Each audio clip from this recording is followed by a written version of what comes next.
lecture because I want to make sure I kind of lay it out for you, real clear, real plain, and real strong.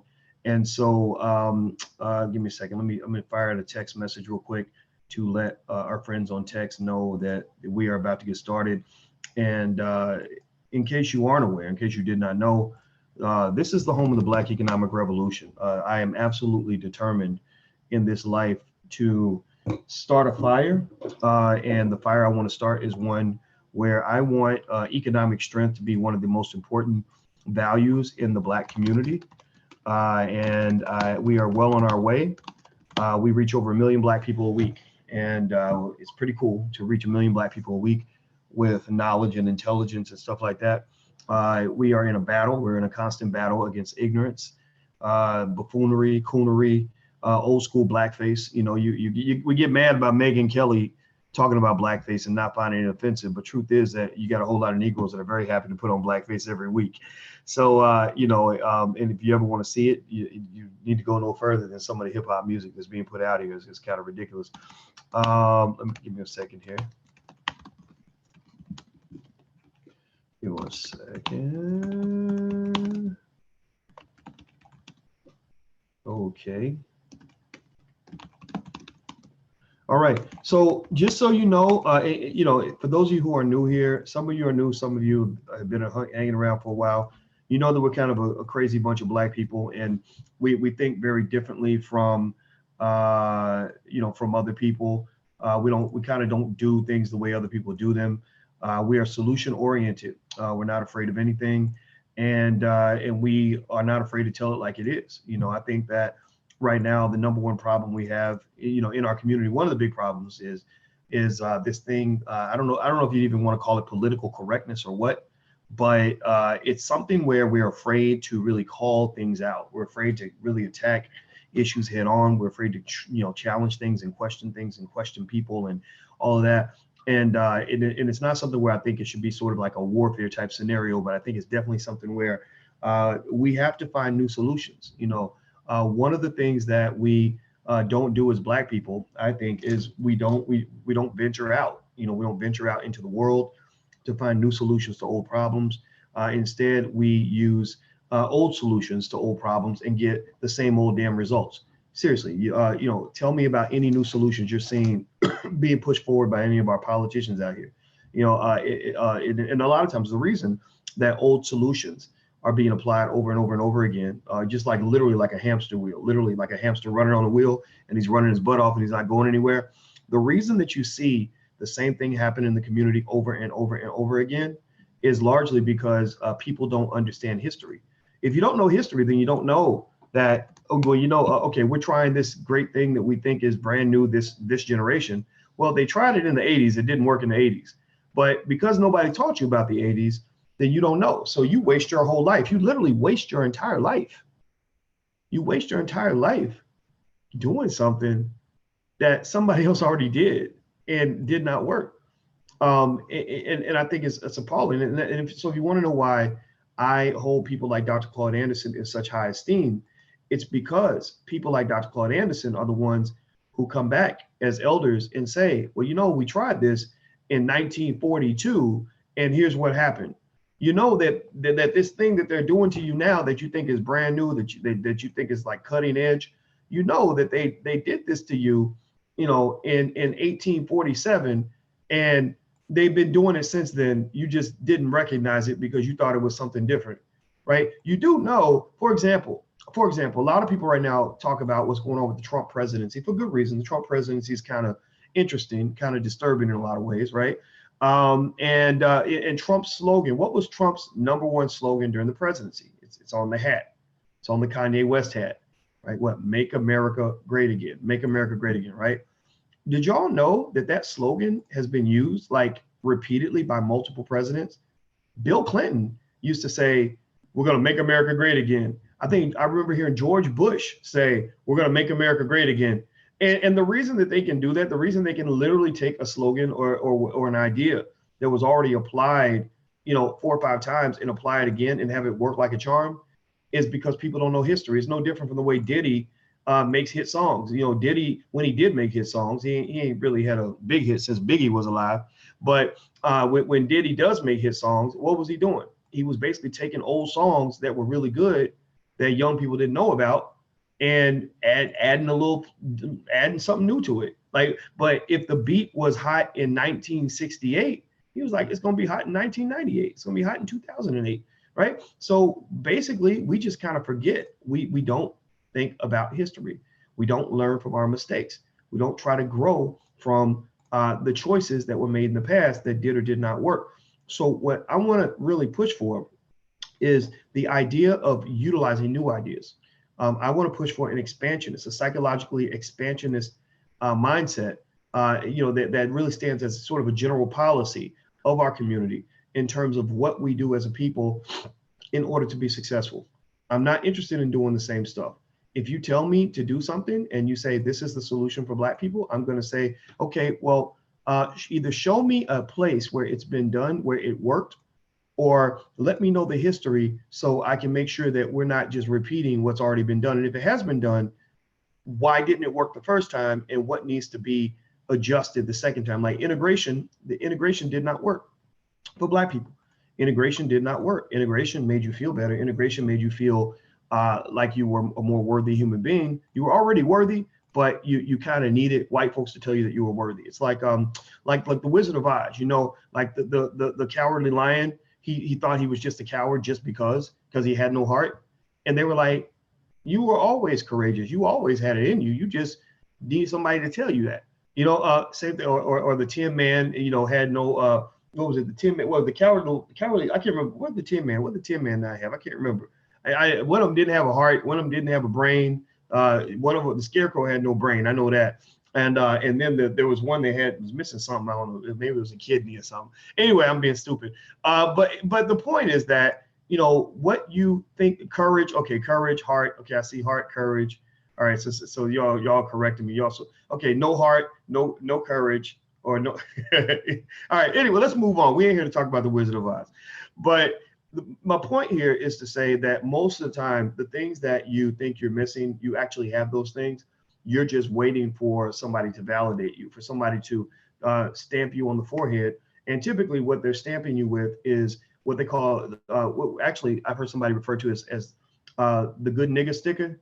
And I'm not going to say that word anymore because some of y'all get offended by it. I'm not going to do that. But you get that little sticker, the good Negro sticker, let's call it that. The good Negro sticker means that you've been validated, you're okay, you're safe, we like you, we're going to let you in, we're going to allow you to be famous or to feel smart or to feel like you are worthy of whatever accolades, whatever falsely created award or accolade that we decide to bestow upon you, right? So that's kind of the journey of Black people, and that's a journey I just refuse to take.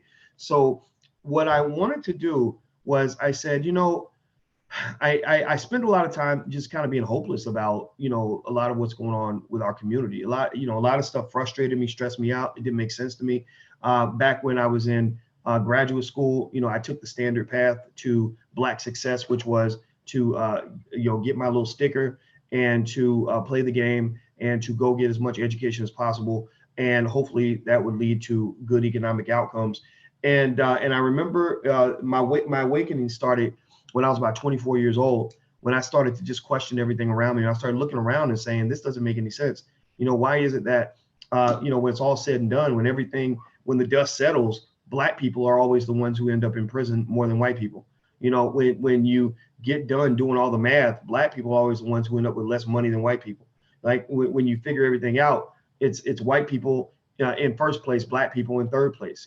White supremacy 105, Black people 22. Right? Like literally in every single game, it's like a really depressing football game where the other team is just scoring touchdowns on you, field goals on you. They're scoring in ways that you didn't even know you could score. You're like, wait a minute, I didn't know that in football you could actually slam dunk it and get 2 points for a slam dunk on the goalpost. Like where you're scoring points in ways that I didn't even know you could score points.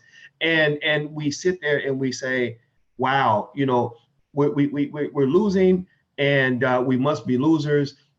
We must not be as good as the team we're playing against. So therefore, if you can't beat them, you just join them. So what you do is you turn in your self-esteem, you turn in your dignity, If you're a black man, you hand your testicles, or you put your testicles in a nice little jar and you hand your testicles over. You say, here you go, sir. Massa, please take my balls.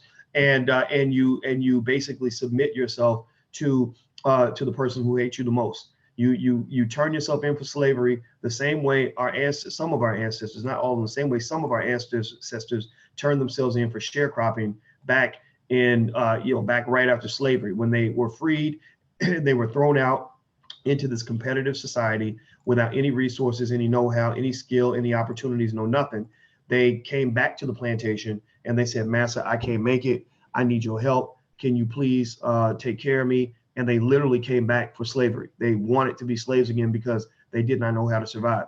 And so I want to talk about ideas that can help us to avoid these kinds of fates. I think that now, instead of submitting ourselves to sharecropping or to formal slavery, we submit ourselves to corporate slavery.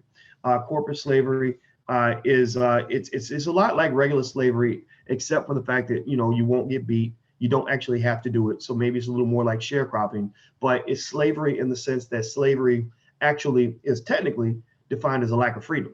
If you have no freedom, then you're a slave. When you get up in the morning and you decide, what am I going to do with my time today? And you can't make that decision, then you are a slave, and a lot of us get enslaved maybe by student loan debt. The average black college graduate, or actually most black college graduates, have defaulted on the student loan debt. At least half of them, at least half of all black people who graduated from college have defaulted on their student loan debt. That means, and many of you are in here, if you're having problems with student loans, raise your hand, make a comment, say something, tell me if I'm the only one who understands this. But student loan debt is a beast. Y'all know that, right? And a lot of us haven't paid those loans back. A lot of us will never pay those loans back. And what does that do? Well, that cuts you out of the opportunity to be a wealth builder, because wealth builders tend to operate in three key areas. They operate in real estate investing, they operate in stock market investing, and they operate in entrepreneurship. Those are the three areas that major wealth builders tend to operate in. And when you don't have little things like access to even decent credit or some sort of capital base, then you can't jump that fence and get into the space of wealth builders. You can only operate in the space of wealth, what you might call wealth soldiers, right? We can't be wealth builders. We get to be wealth soldiers. Wealth soldiers are people that, like regular soldiers, you know how soldiers go, how that goes with the declaration of war. A bunch of old fat white men in Congress declare war, even though none of them would ever fight in a war. All of them are cowards. None of them have ever fought in a war. None of them have ever been in the military, but they sign a piece of paper and say, we declare war on these bastards. We want to go blow them up. We want to kill them all. And they're not actually going over there themselves. They're not sending their own children to war. They would never do something so crazy as to sign their own children up for war, but they'll send your children to war. They'll send that little white boy from the Midwest who's patriotic. They'll send him to war. They'll send a little black boy from the hood who is looking for an opportunity, and they'll send him off to die. But they'll never send their own children off to die. And I'm gonna tell you, when you look at we used to have something in finance we call lemon theory. Lemon theory is connected to another concept we used to call moral hazard. Now, I'm gonna just give you in a nutshell what that means. Basically, it means that if you want to understand whether or not somebody has your best interest at heart, look at what they do for themselves. If I tell you, hey Joe, I want you to eat this, this taco, and you say, well, why don't you have a taco too? And I say, oh no, I can't eat that. I don't, that's gonna kill you. That has poison in it, right? Or if I'm real nervous and I don't want to eat the taco, I say, let's have a drink. And I pour some liquor for you, and then I pour a different liquor for me. And you say, well, why don't we drink the same thing? I say, no, that's okay. You drink that. You drink the red liquor. I don't need it, right? You would get nervous. You'd say, oh no, wait a minute. How come we ain't drinking the same thing?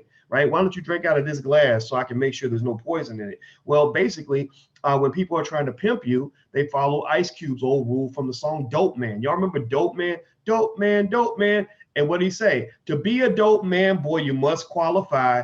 Don't get high off your own supply. So basically, they don't get high off their own supply. They don't allow themselves and their family to go through what they'll put you and your family through, right? They, or in more direct terms, they say don't shit where you eat. You ever heard that term, right? So basically, they're like, look, we'll declare war and send somebody else's child, but we won't send your child. So basically, an economic soldier, just going full circle with that explanation, an economic soldier is the person where somebody will make you do a bunch of stuff to build wealth for them that they would never do for you, right? They will allow you to go and pay rent to them, but they'll never pay rent to you because they know that paying rent is a sucker's paradise. That's where you end up making your landlord wealthy, but you don't actually get to be wealthy because your money is going down the toilet. They're taking your money and they're putting it in the stock market. They're buying more real estate. They're becoming millionaires. They're allowing your money to grow under their supervision, right? They're not gonna come work for you, but they'll allow you to come work for them, right? And so ultimately the question becomes, well, why is it that for Black people we end up being the economic soldiers, but we never get to be the economic leaders or the economic builders? Well, it's a mindset, and it's also a matter of strategy. It's a matter of positioning. It's a matter of making key decisions as you go along that will position you for true empowerment. And what really happens, the biggest detriment to our culture, the biggest mistake that we make is that we don't have enough broad conversations in our community about what it takes to become an economic builder. We just kind of accept our fate. We sort of sit there and we do nothing. I had a friend, old friend from back in the day, this lady I knew way back in grad school, and she was real pretty, real beautiful woman. I mean, just fine as all get out. And I went on a couple of dates with her, but it just didn't work out. I just decided, no, I can't date her. And I remember that, later on she found out that I had a very serious relationship and I was really happy in the relationship. And she asked me, she said, well, why wasn't I good enough? Like, why didn't you pick me? I mean, she asked me that, and I felt bad. She was a friend of mine, and I felt bad for saying that. But then we were talking in the same conversation, and she said something like, she said, well, I'm waiting to get my rewards in heaven. When I die, I know I'm gonna get my rewards in heaven. So I'm just on earth, just kind of biding my time. And I was thinking to myself, I said, I'll never say this to her, but that's exactly why I couldn't be with her. Because I don't think I would be a good partner for somebody who really believes that your job is to do as white folks trained us to do, to suffer all through your life and get your rewards in heaven. But many of us, even though we don't necessarily say it that way, we do sort of accept the idea that Blackness must be connected to suffering. We just accept that. So when you accept the fact that you're going to suffer and there's nothing you can do about it, then you don't actually take the time to try to heal the pain. You only take the time to numb the pain, right? You're not actually going to try to fix the problem. You're not going to try to actually raise up out of the situation because remember, if you're in pain and you want to get away from the pain, well, jumping the fence to get away from the pain is going to really kind of require more pain. It's going to require more discipline, right? And a lot of people don't want more pain. They're like, I'm already suffering. I'm already Black. I need to go ahead and just chill. I need to go ahead and just, smoke some weed or go to the club or go watch a movie that's going to make me laugh. I need something that's going to numb the pain because I don't want more discomfort on top of the discomfort I'm experiencing. But the difference is that the discomfort that leads to a better life for you is transformative discomfort. It's where you have pain and there's gain.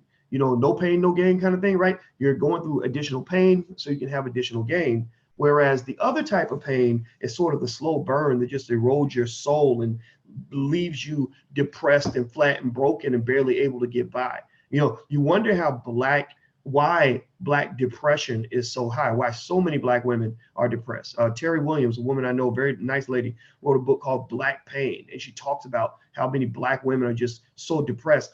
And I thought about that and I said, yeah, being Black is pretty damn depressing. I know a lot of Black men who are depressed, who are suicidal. They just don't know that they're suicidal because it's not like they put a bullet in their own head or something like that. They're suicidal because they're doing all these little things that show that they've given up on life and they're killing themselves slowly, maybe through drugs, maybe through alcohol, maybe through irresponsible sexual behavior or whatever, right? So eventually you die, but it's like a slow burn, a slow death because you kind of gave up on it, right? So ultimately, I think that what has to occur is we have to really sort of take, for those of us who really want to do something different, not everybody's going to want to do this. A lot of people just kind of want to numb the pain, again, like taking an aspirin instead of solving the problem. But some of us actually want to dig deep and do the surgery. And surgery is a little bit painful, a little bit uncomfortable, but surgery is transformative. So I want to do some economic surgery on the Black families that want to do something different. What I want you to do is I want you to kind of picture your family like a plot of land. And on that plot of land, you have the ability to dig deep and to build any sort of structure on that land that you want. Let's say the land right now, the land is messy, it's junky, it's like an old, just an old urban plot where there's like beer cans and dog crap and dirty, dirty stuff on there, like car parts, whatever. And you're going to go in there and clean it up. You're going to dig it up. You're going to build a house on that land. It's going to be a beautiful house. And you're also going to dig deep into the soil. You're going to plant some crops. You're going to make it beautiful. You're going to make it so beautiful that in a generation or two, nobody's going to be able to look at that land and even have a clue that it used to be a disgusting piece of crap. They won't even know. They will have no idea that it used to look like that, because you're going to dig so deep that you're going to make it better for the next generation. That's what we must do with our families, because some of our families are jacked up. Let's just be real. We know this. Some of our families are backwards, chaotic, ridiculous, silly. Not, you got relatives that ain't never going to get it.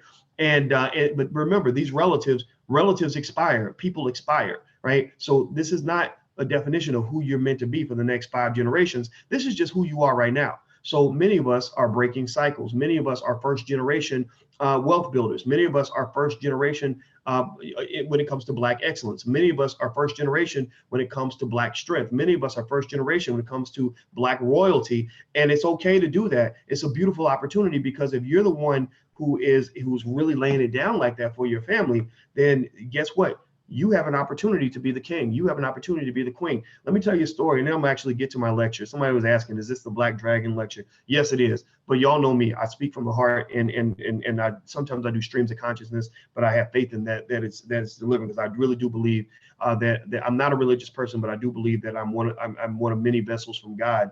And when I speak and I feel it, I trust my instincts and I let it come out of my mouth, no matter how crazy it may sound when it's in my brain. But I remember when I was 17 years old.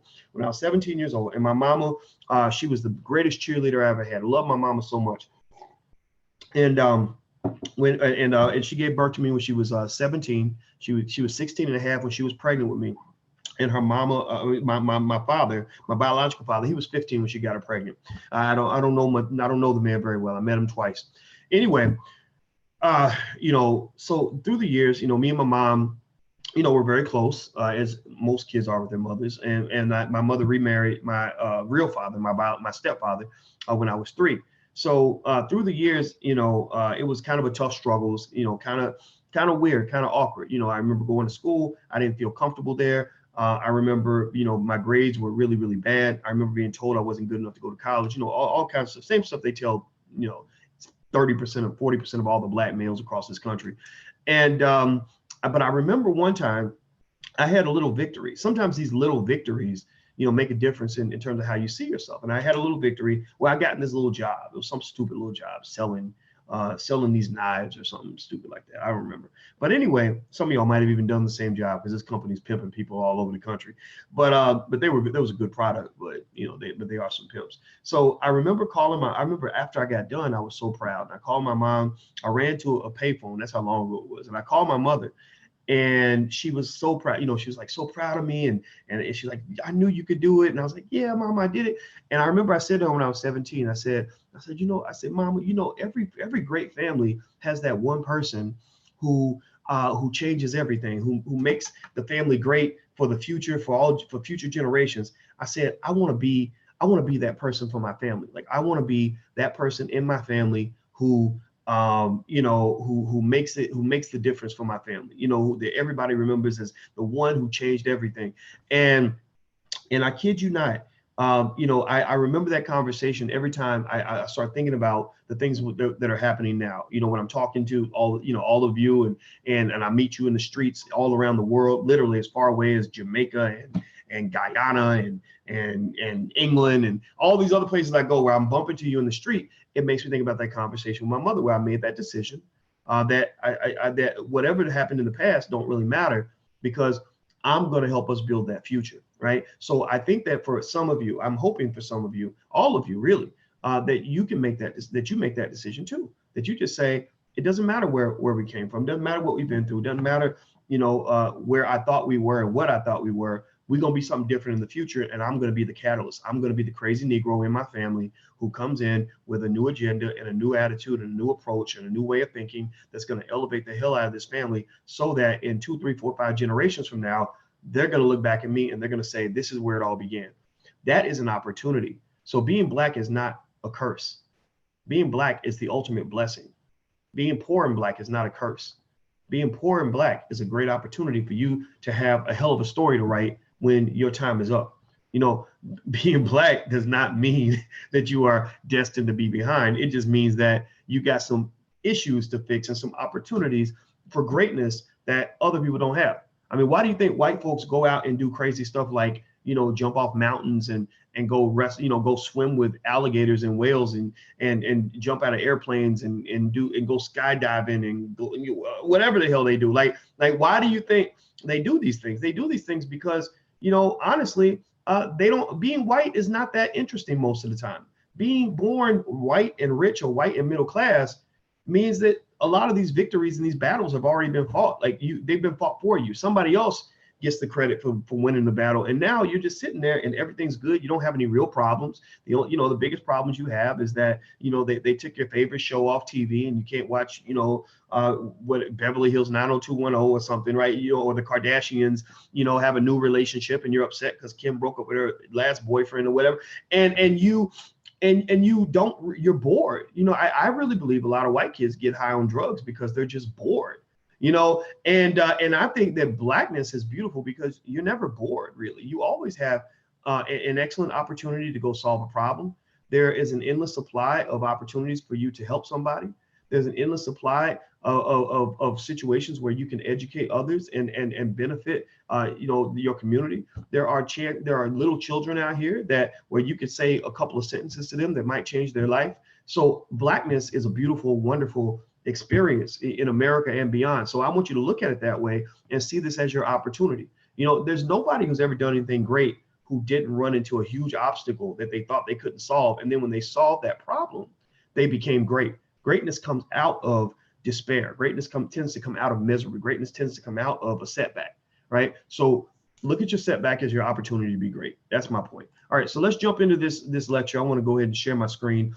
Basically this lecture, I gave it a title that I thought was appropriate for what it meant to me. I called it "Return of the Black Economic Dragon." If you're not on YouTube or in the actual Zoom at blackdragonfinance.com, you won't see the slides, but I'll talk you through it. If you're on Instagram, you can stay there. I'll talk you through it, or you can go to blackdragonfinance.com and you can actually come in to the webinar, or you can go to drboycetv.com. If you're on Facebook, you won't see it either. You're just going to hear it. But I wanted to stream this because this is one lecture that I wanted to do for everybody. I took this trip to China and I wanted to break it down and kind of take what I'm learning and share this with as many people as possible. So this is why, even though we have a lot of great stuff in the Black Business School, we have PhD scholars, lawyers, business owners who teach classes on a regular basis that are really good college level classes, higher than college level, and you can get certificates in the Black Business School. This was one where I said, I really don't want this to just be in the school. I want this to be out there.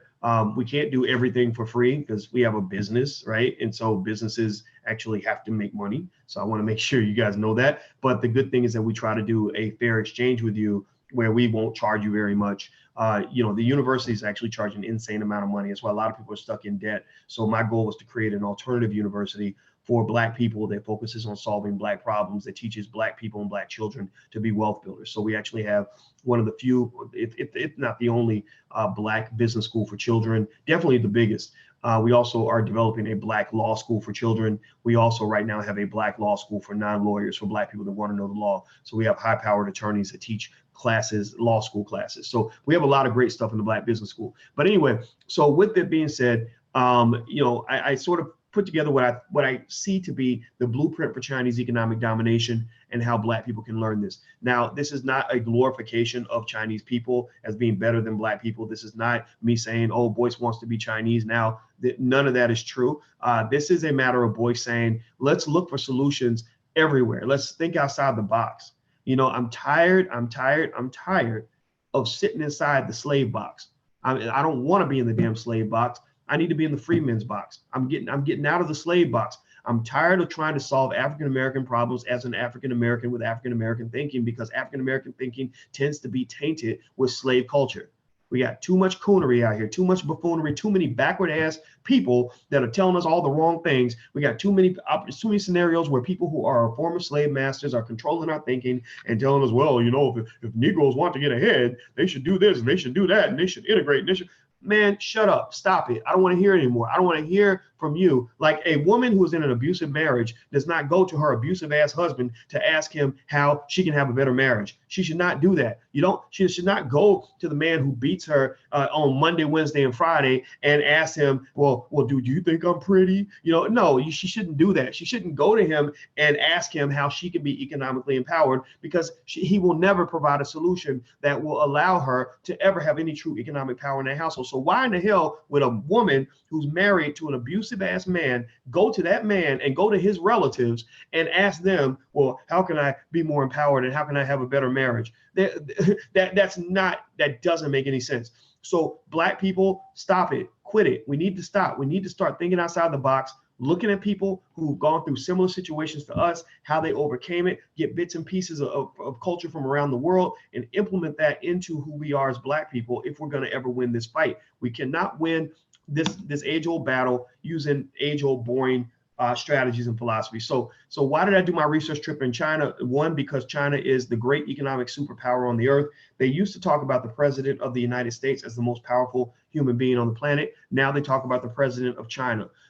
They also rose from the ashes. China used to be a joke. China used to be, they used to be an embarrassment. Their entire economy used to suffer from a lack of productivity. They, just extensive coonery in their economy, where people just didn't work hard. Nothing was being built. They weren't competitive. They were kind of a joke. So it's like, well, how do you go from being a complete joke to being this superpower that everybody's afraid of? Like, I'm fascinated by this.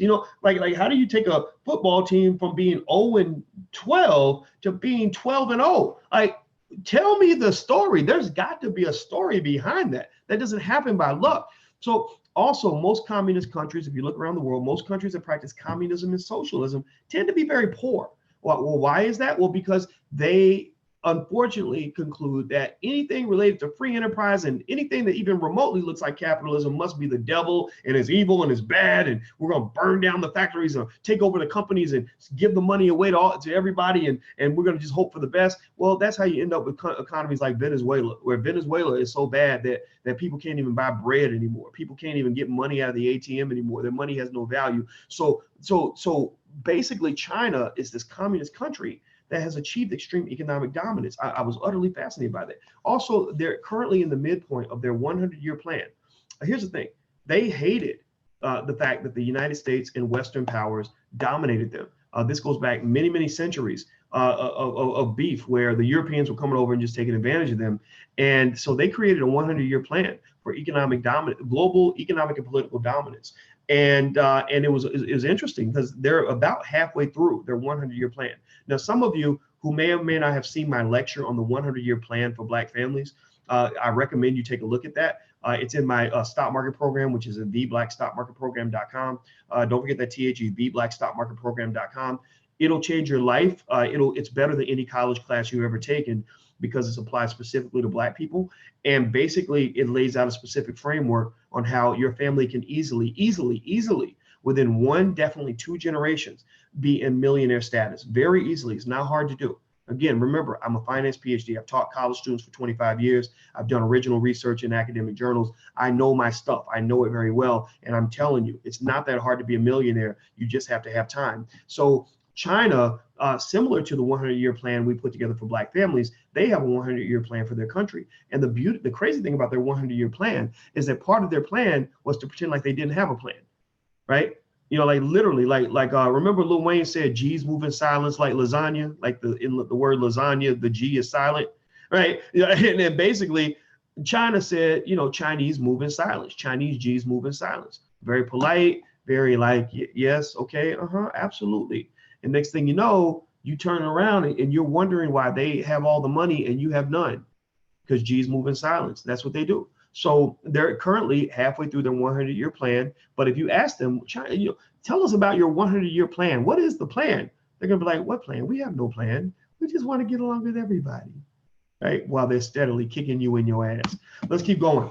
Forward-thinking Black families are seeking to rise from the ashes also. Many of you are here not because you're typical. There's a lot of other things you could be doing on a Saturday night, but you're here because you're forward thinking. You are the visionary for your family. You are the leader in your family, whether you like it or not. You may not feel worthy. You may not feel capable. You may not feel like you have everything you need. But number one, God gave you everything you needed the day you were born. I do believe that.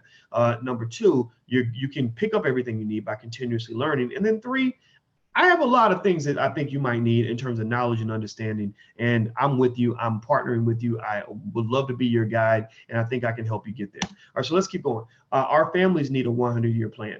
Most of the time, what you find is that truly wealthy families are thinking one generation to the next.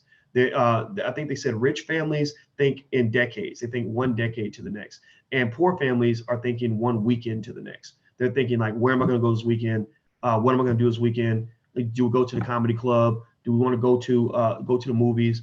Do we want to go shopping? Right? When you're planning, when you're spending your whole week daydreaming about how great Friday is going to be, because Friday is when you get to go out and spend the weekend clubbing or doing whatever you like to do.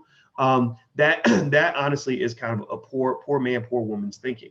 And again, that goes back to what I was saying earlier about numbing the pain as opposed to actually curing the pain. So if you want to learn from champions, you study champions, right? If you want to be a champion, if you want to figure out how to win, you watch the champions and you say, well, what did they do? How do they do it? And that's pretty much what we're doing with China. So I'm going to show you some really embarrassing pictures from the trip. Some of them are not some of them are more embarrassing than others, but I figured I would just show you just from a personal standpoint what the journey was like. I covered probably a total of about 18,000 miles between leaving Chicago and coming back to Chicago. I went to 4 different cities, to do the research. I went to was it Beijing, Shanghai, Xi'an, and Guilin. Those are 4 different cities in China that are all different in terms of the makeup and the style and stuff like that. Just like the United States, right? Imagine if you went to visit DC, New York, Denver, and Los Angeles. You're going to get different culture in different cities, right? So I went to different cities to get a different feel for different places. That picture right there, or that beautiful Black woman right there is me.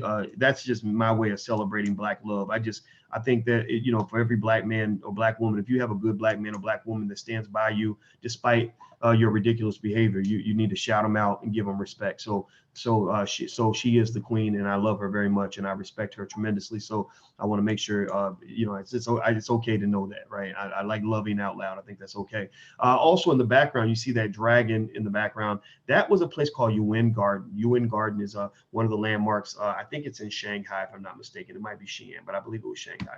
So anyway, so this is another picture from the garden. Now, I don't know why these 2 white girls are in the picture. I think they're foreigners, of course, but there's a lot of Chinese people in the picture, and you can see the difference in the Chinese architecture and the style.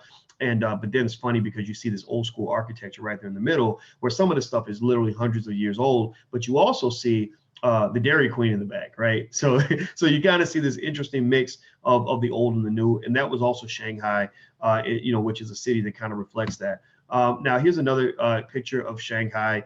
You see where it's, you got modernization. You have some areas in Shanghai that are just literally in a building boom, a building craze. They're building.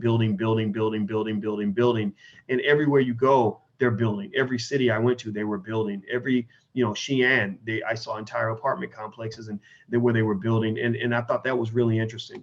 Now this is an image. This was taken in Beijing. This is an image in the background of this. This is what they call the terracotta soldiers. There was this little emperor about 2,200 years ago, before Jesus was born.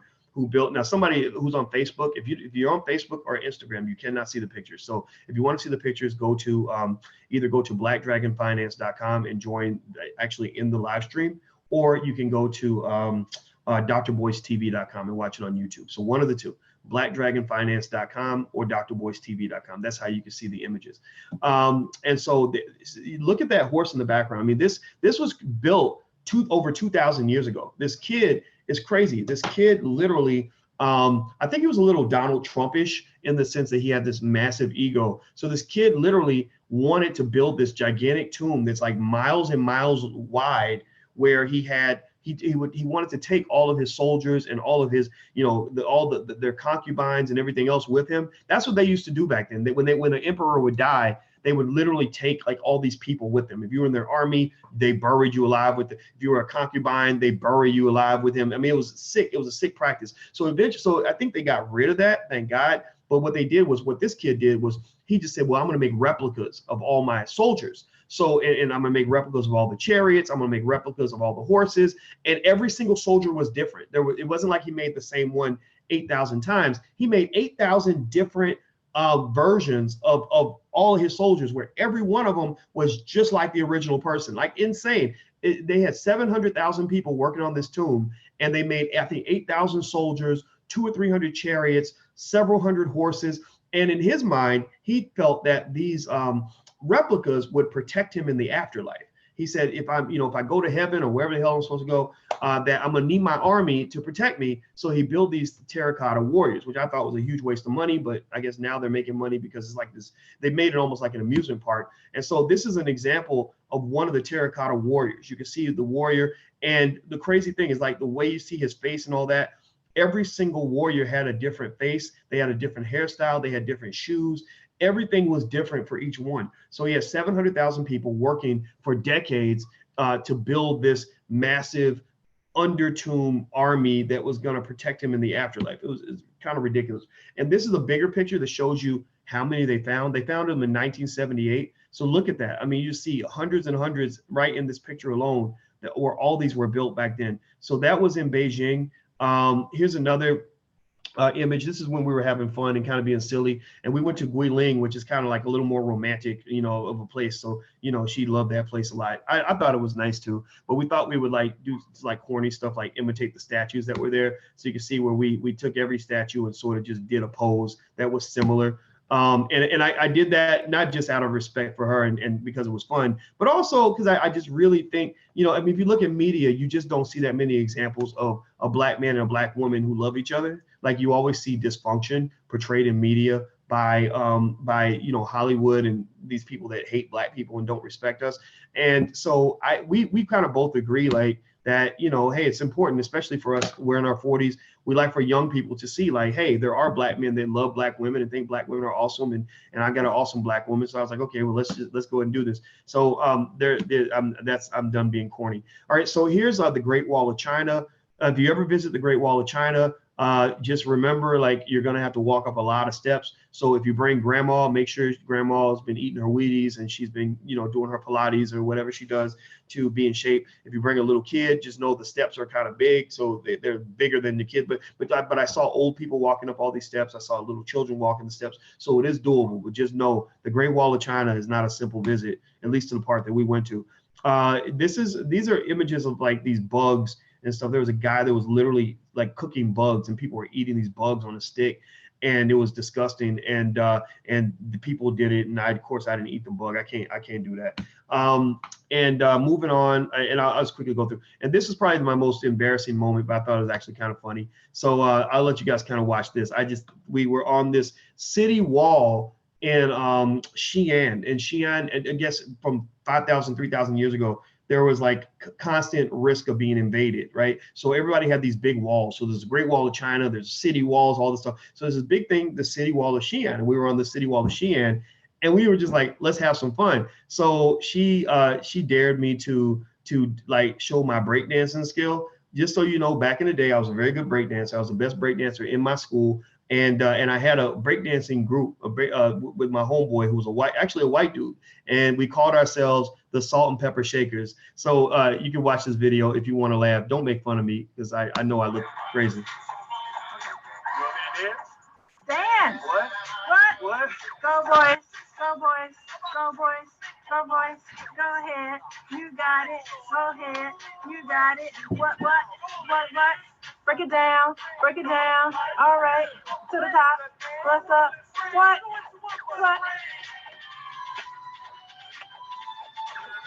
Go ahead, play rock.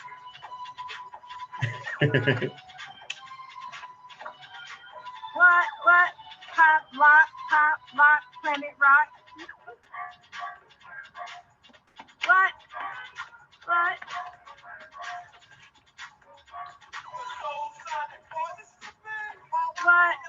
They're not ready.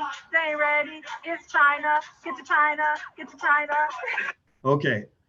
We will never speak of this moment again. Because I mean, my God, I'm Dr. Boyce Watkins. I have an image to maintain. But I thought it'd be kind of fun to show. So don't laugh at me too hard. Somebody said I actually have swag. You know, you lying. I do not have a swag. What is the meeting ID? I don't think that you need a meeting ID. I hope not. Go to blackdragonfinance.com. If you can't get into the webinar through blackdragonfinance.com, just go to drboycetv.com. I'm actually live on YouTube. This is a public lecture, so everybody's invited. So there you go. That's my moment, and that was fun. I actually every now and then I'll actually like breaking out the old breakdancing moves. It takes me back, but I'm not a good dancer, so don't even front. All right, so let me ask you guys a question. I hope this is okay. I'm going to do this presentation, and I'm hoping that if you like the presentation, you think it's cool, I wanted to make you a special offer from the Black Business School. I wanted to sort of let you know about something that we have in the Black Business School that can help you achieve your goals and help you to apply some of the ideas that are here. If I give you a good presentation, is it okay if I make this special offer to you? I want to let you know that while this was certainly something that I wanted to do for the public, the Black Business School, we're trying to build ourselves into a major university. We want to have a 300-400 year legacy. We want to be the Harvard for Black people. So I have to make sure that we talk about what's going on in the Black Business School with the other faculty, stuff like that. So if I do a good job, will you allow me to offer this presentation? Just type yes in the comment box if that's okay with you. So give me a second here. Okay, let me stop. Let me change my share. Hold on, guys. I want to see what your comments are so I can make sure it's okay. Oh, wait, how do I get out of here? There we go. All right. Okay, so I see a lot of yeses. All right, thank you, Antoinette and Teresa and Lafayette and Aurelis and Juanita. Okay, good. All right. So, and I like to just kind of ask permission before I start, before I bring up anything like that, because I don't want you to think that that's what this is all about. This is about you. This is about sharing knowledge. This is about us growing. But Jacob says, okay, and Hassan and Jay, thank you very much.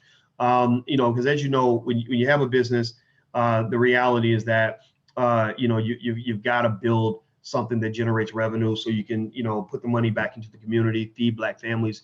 The money that we earn in the Black Business School goes right back into the Black community. Now, I'm sure if you went to Iowa State University or something like that, they're not putting money back into the Black community, right? Yale University is not putting their money in the Black community. We're here for the Black community. Like, we really are designed to solve that one problem, which is Black economic inequality.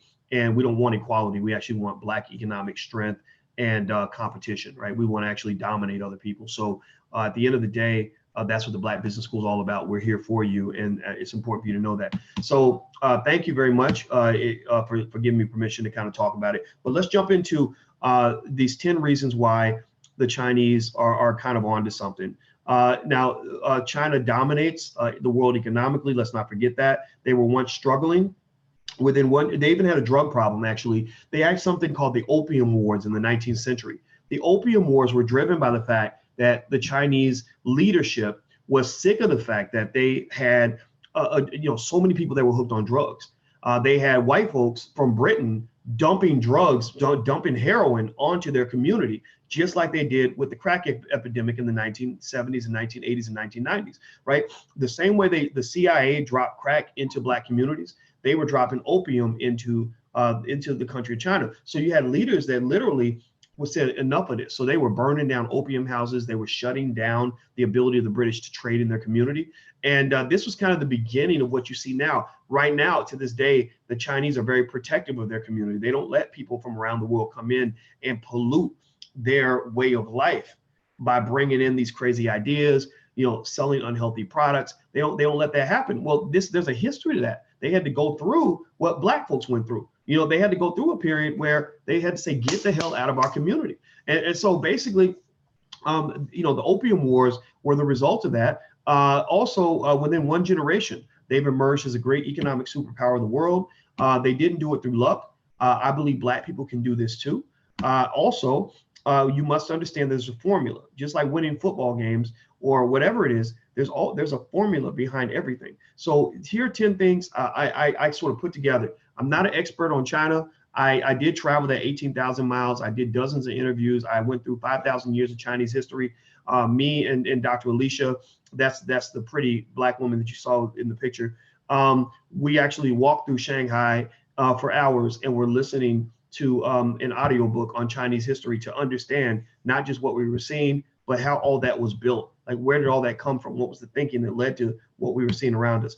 So the number one thing that I saw in China that really impressed me, that I think was important for where what you're trying to do in the future, is they tend to have a commitment to infrastructure.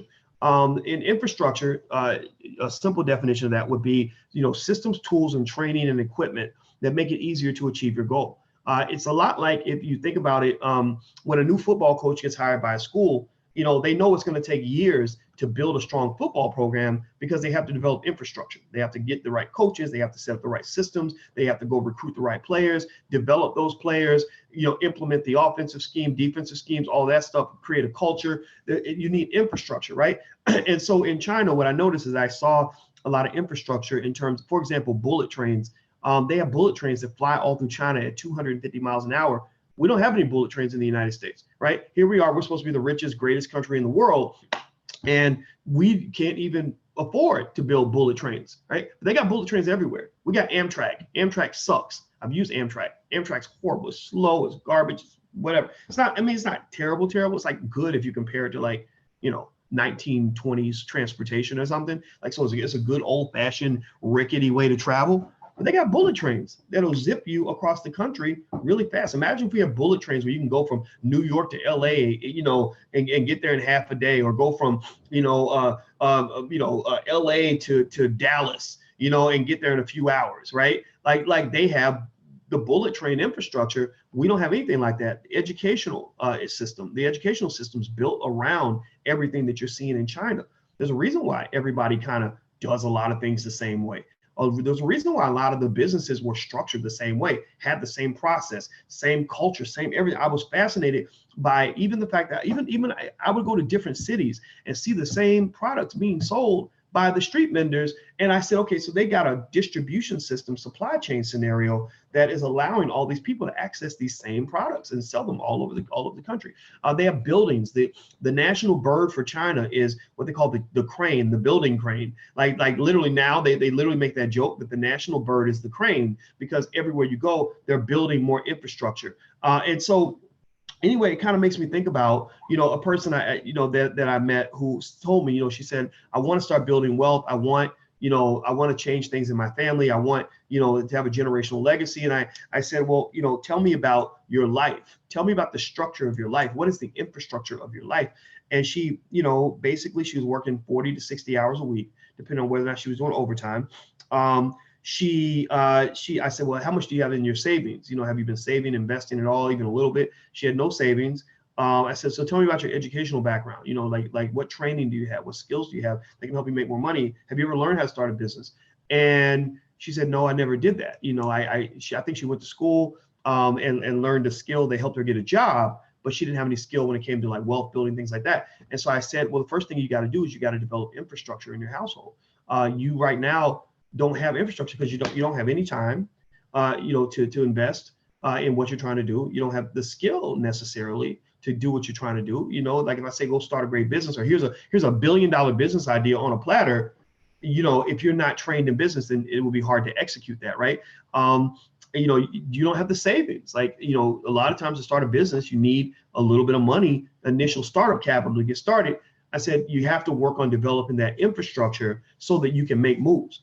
You know, just like a football player, you know, you could tell a football player exactly what to do. And I'm thinking about football because my homeboy John Harris just came in. John is a brilliant guy. I used to actually tutor him back at the University of Kentucky, and he actually hit me to the game in terms of how the athletes were being exploited and disrespected. And John was a great guy because John was actually raised by a mother who kept him in the library, so he was very, very smart. He also was an extraordinary athlete. He was actually predicted to go to the NFL after his sophomore year. I think something went wrong with him. He had an injury. But I remember John, you know, we would spend a lot of time talking about what they do to the athletes. And so if you think about it, you know, a great football player, you could tell that great football player exactly what to do. You know, he's playing against the University of Alabama. You could tell him exactly what kind of defense scheme was going to work. You could tell him exactly where to go when the ball gets snapped. You can tell him exactly, you know, the route to run to score a touchdown. But if he doesn't have the infrastructure, it doesn't matter. You know, if he's fat and out of shape, then he's not going to be able to get down the field.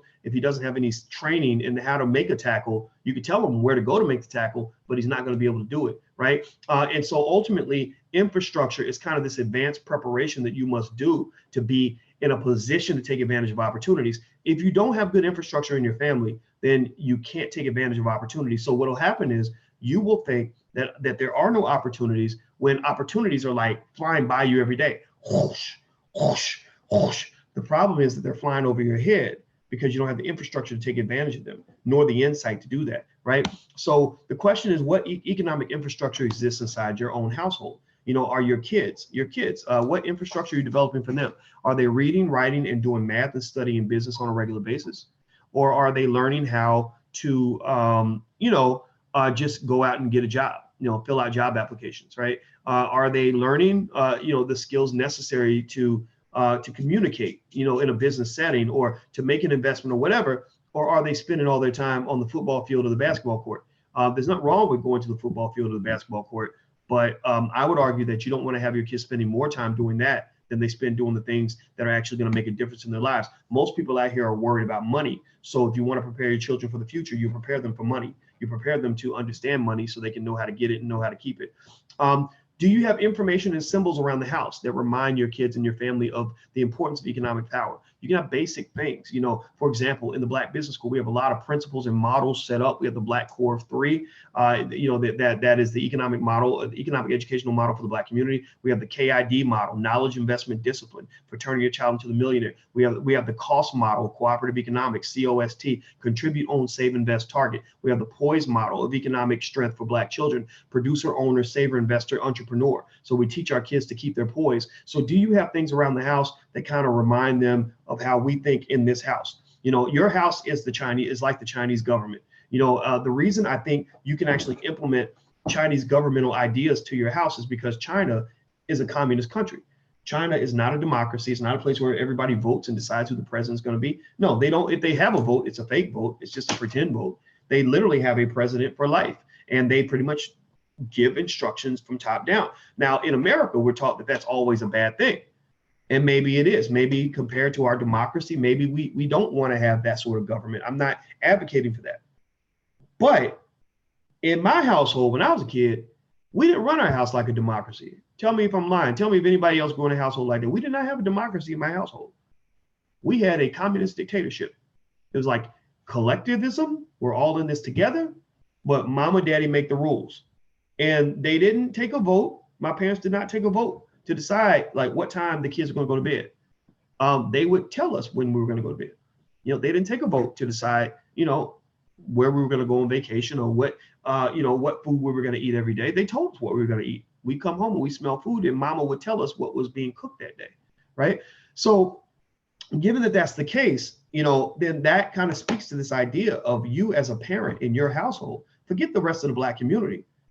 I mean, at least 20 million Black people are going to be left to drown in the future. I mean, at least half of the Black community is unfortunately going to be poisoned by the nonsensical narratives that exist in this world, right? At least half of the Black community is going to take at least maybe 2 generations to understand what you're understanding right now. I'm talking about the Black community that's in your house. What is the Black community in your house doing right now when it comes to the future? What infrastructure do you have in place? What symbols do you have? Do you have copies of books like Powernomics in your house? You know, you should have books like this in your household, and kind of, because kids don't understand, they don't know what a Eurocentric education is until you expose them to that, right? They don't know what it means to be a white man in black skin until you allow them to be exposed to that. In their mind, if you raise them the right way, you can make them think that everybody reads Powernomics by the time they're 7. You know, you can make them believe that everybody understands what it means to buy property by, you know, to know what it means to buy property by the age of 10, right? You know, you can raise them to believe that everybody thinks that you're supposed to be able to start your own business, right? So ultimately, I'm a big advocate of kind of taking advantage of that and saying, in my house, this is how things are going to be. I can't control what's happening out there, but I can certainly control what's happening in here. All right, so anyway, let's move on. Are you having business conversations on economic development as part of your weekly family routine? Our family has weekly business meetings, and we talk about business as a family, just to talk about it, just talk about what everybody's doing, how we can help each other out, stuff like that. Let's keep going. The second thing that they have in China that works really well is they have a stable government. Stable government's really, really important in business and economics because instability creates chaos. When that chaos comes into fruition, it causes people to lose money. That's why whenever mafia bosses, whenever somebody does something that causes a war between mafia families, first thing they do usually is they have a sit down, because they say, look, if we don't sit down and resolve this issue, we're going to all start losing money. So stability is important for prosperity. For example, if tomorrow, you know, somebody announced that the U.S. government might shut down by the end of the year, then, you know, then you're going to see the stock market plummet. The stock market's going to just and explode, right?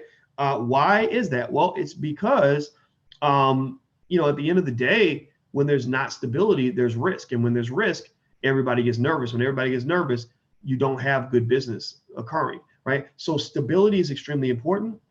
You know, when I think about stability, I think about the fact that, you know, the Chinese government, again, not glorifying what they do. They're not perfect. They have a lot of areas where I think they could do a little bit better, but they give an order. Everybody follows the order. Everybody kind of is on the same page for the most part. The majority of the country is kind of, you know, sort of in the same loop. They're all on the same page. And I think about our families, right? The biggest thing that white folks did to destroy your ability to build is they created chaos and dysfunction by disrupting and destroying your families. When they destroyed the black family, they destroyed the black economy. When they destroyed the black family, they destroyed black prosperity. When they destroyed the black family, they destroyed the future of the black community. You know, in fact, I remember talking to a young lady who, you know, she was trying to figure things out. She's about 27, 28, a young lady I mentored. And she was saying, you know, I really want to do things better. I just feel like I'm always like on a banana peel. I feel like I can't move forward. I feel like I'm stuck. I feel like there are things in my past that I can't get over and things like that. And we were just kind of talking through it. And I said, well, tell me about your background. Tell me about what it was like when you were growing up. And she said, well, my mother, you know, there were 5 of us. We had different, I said, you know, were your parents married? She said, no, there were 3 different fathers that created 5 kids. So, you know, me and most of my siblings had different fathers. You know, and I said, okay, did you live in the same place most of the time? She said, no, I went to about 10 different schools and lived in about, you know, a bunch of different neighborhoods. And basically, you know, when I asked her about her dad, she said, oh yeah, he was in jail. Sometimes he'd be out, sometimes he'd be in jail. And when I did see him, he didn't have any money. He felt it was almost like he was always struggling. So he couldn't really help me get stability because he didn't have stability in his own life. And so when you look at, you know, families, if you look at family structure in an aggregate sense, what you find is that there are just basic results in studies that show that families, for example, that get married and stay married are about 4 times wealthier than families that are divorced. In fact, the average divorcee's wealth level drops by about 70%. And that's because the lawyers are getting all the money, right? And also it's more difficult to build wealth when you're doing it by yourself, because when you're married or when you have a family structure, you're able to share expenses, you know, so the expenses drop, revenue earning opportunities go up because you can kind of specialize and cover for each other when one person's out, you know, out making money, things like that. Now, this is not me saying that you're a bad person if you're not married. This is not me shaming you if you got a divorce. This is me saying that there's a broader idea here that the ability to manage relationships and maintain relationship stability is critical to the ability to develop economic prosperity. So what does that mean? That means if you do get married, a good investment for your future is to study how to maintain a good marriage. Marriage counseling isn't just a good move emotionally, it is a good move economically. So you say to your partner, like, look, we know, I know I love you and you love me, and I know that marriage is based on love, but it's also a business arrangement. It's also something where we're building this thing called our kingdom, our household. And in order for us to make this work, we need to be supremely skilled at our ability to resolve disputes. When we have a problem, a disagreement, we must see that disagreement as the enemy. The disagreement is the enemy. We must go to war with that divide together so we can fix that together and maintain the stability of this empire so we can move forward. And what does that mean? That means we must break away from the thinking that exists in this culture when it comes to relationships, because American relationships and marriages are toxic. Everything from, when you talk about toxic masculinity, well, there's also toxic femininity. And basically, you look at white folks, they are in a gender war. They are in a gender war. They're not, a lot of these ideas like the extreme feminism, things like that, those ideas are not being pushed as, okay, let's figure out a way where men and women can all get along and we can do what's best for our children. It is, I must dominate the other person and kick them in their ass before they kick me in my ass. Black people are not built that way. I don't think Black women are built that way. Black men are not built that way, in my opinion. And so I think that that's where we take a left and kind of say, okay, we want equality. We want everybody treated fairly, but we're also going to make sure that the family maintains top priority, and that stability and unity is the ultimate goal. So so either don't get married or try to find a way to stay married, because things like child support, stuff like that will kill you economically. So your family's like your government. You're the president of your household. Maybe your spouse is the vice president, whatever, or maybe your co-presidents, whatever you want to be. And so stability is really important. And I remember in my household, one of the things my parents gave me, my parents hit 45 years of marriage. Wait, next year they hit 45. They just hit 44. And one of the things I thanked them for is I said, thank you for creating stability in the household that allowed us to focus on something other than overcoming the chaos that would have occurred if my family was all over the place. If my parents, broke up and my mom's bringing in a new guy every year or whatever it is, and I'm trying to adjust to that and fighting through that, like, I don't think I would have been able to focus on little things like getting an education or planning for the future, right? So ultimately, a lot of times, the reason people can't build a future is because they're so preoccupied and dominated by what's happening in the present. If you're dominated by the present and distracted by the present, then you cannot focus on the future. It's like, think about football. I'm thinking about football, like, I guess because I like football and I was watching college football games today. So imagine if you're, and some of y'all may not get the football analogy, but just try to bear with me if you can. So imagine if you're the quarterback and they snap the ball to you. Now, being a quarterback is a scary job because you're back here and these 350-pound monsters are running at you, half of them on steroids, running at you full speed, trying to kill you. So but you got to throw the ball down the field. You got to look down the field to find the receiver to throw it to, right? So you're in this precarious situation where you're like, damn, I have to avoid these big elephants that are trying to trample me and still look downfield to throw the ball to the receiver. Now imagine what protects you from getting, clobbered every time is this thing called an offensive line. Right? And your offensive line, they block the elephants that are coming at you. So you got bigger elephants to block the other elephants that are trying to come and kill you. And if your guys are doing a good job, if it's a stable offensive line that protects the quarterback pretty well, then the quarterback can focus on looking downfield. He can sit in what they call the pocket. The pocket's like this little area where the quarterback stands and he's looking for the receiver downfield. So he can sit in the pocket comfortably and look and pay attention to what's happening downfield. He still is aware of what's going on, but he's not overly preoccupied with it, right? So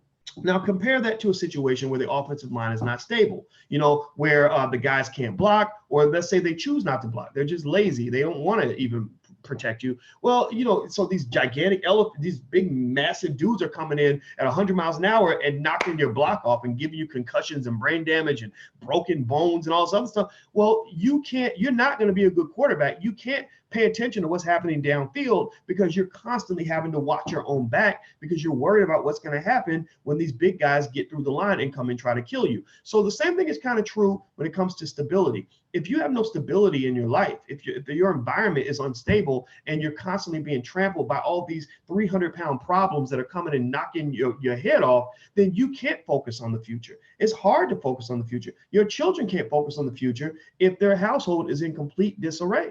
If mama and daddy are arguing every day and they're crying themselves to sleep, they can't focus on the math test tomorrow. If they don't have stability, like having enough food to eat or having enough love available or being protected, they're getting molested or whatever it is, they're not going to think about long term. They're thinking about short term. And then that translates into adulthood, when you got so many people that have to play survivalnomics that they can't play powernomics. They're just trying to get by from day to day. So in order for us to really plan on that future, we've got to gain the ability to create enough stability such that we can look downfield and look at the future and not feel like looking at the future means we're going to get trampled in the present. Okay, so let's keep going. All right, so divorces are costly. Child support is a good way to kill your wealth. I know a lot of guys who tell me they want to build wealth, but they can't because all their money's being eaten up by all the women they were having sex with back 10 years ago. Single parents have a tough time building wealth. The average or the median net worth of a Black single mother in America is about $5. So if you ever want to have a tough time building wealth, just have a bunch of kids and not have anybody helping you with those kids. That's a good way to kind of zap your ability to kind of move forward. I'm not making fun of people that are in that condition. I just want you to be aware of that so you can say, okay, how do I fix this? How do I address this issue and create something better for the future? Okay, so we must rebuild Black families. You teach this to your children. When you talk to your daughter, you talk to her about what it means to pick a man that can be stable emotionally and financially and otherwise. If you're talking to your son, you talk to him about the dangers of trusting every big butt and a smile that comes his way, so that he knows how to pick the right kind of woman that's going to provide stability for him. And then you also make sure they can also provide stability for others. Right? So that goes a long way. So next, number 3, the Chinese have a very highly skilled workforce. They have a highly skilled, highly educated workforce. I talked to a lady and I asked her, I said to her, I said, in China, it seems to me that you guys have a lot of respect for teachers. And I said, when I taught my class in China back in 2005, I was impressed by the fact that the students were so respectful. They just really, it wasn't like teaching at Syracuse where you got these spoiled ass little kids that they think you work for them. And that didn't work so well for me because I'm not tolerating that in my classroom. But in China, the students were just the best. And she said, we respect teachers. We value teachers because they educate the babies. The babies are the future of China. And I said, wow, that is an awesome statement. And I would see these little Chinese kids, most of them wearing uniforms, and it's sort of a cultural uniformity that's taught to them at an early age, that this ain't about you. We don't want a bunch of little Donald Trumps that think that the world revolves around them. We want people that understand the value of the collective. And I thought that was just fascinating. And then I thought about education in our community. I said, how do we look at education? How do we value education? What do we think of as education when we think about what education actually is? And I thought about this annoying conversation I had back when I was in college with this guy who was on the football team. And this guy was such a jerk. He was just an idiot. And I remember, we got into almost like a confrontation. I'll just say that. And I remember I had a moment where I just stopped and I said, you're the reason why Black men can't get ahead, because you guys like you come to college, you drink yourselves into a coma where you become you're going to be an alcoholic one day. You're out here sleeping with any woman that moves. You don't want to study. You don't want to read. You don't want to do anything. And I said, you make people like me feel awkward for the fact that I want to be in the library on a Saturday night. You make people like me feel like we're not acting Black because we actually want to read the damn book. You make people like me feel like they're like I'm from another planet because we actually want to be highly educated so we can compete with the rest of the world. And I said, now here's what's going to happen. I said, in about 20 years, I'm going to be successful. I'm probably going to have some money. and I'm gonna meet some son of a bitch like you, somebody just like you, who is gonna get mad at me because I'm doing well and he's not. He's gonna get mad at me because I have access to resources and he does not. When we both had access to the same opportunities. I said, you came to this campus on an athletic scholarship. You have the chance to go to college for free, and you're wasting it.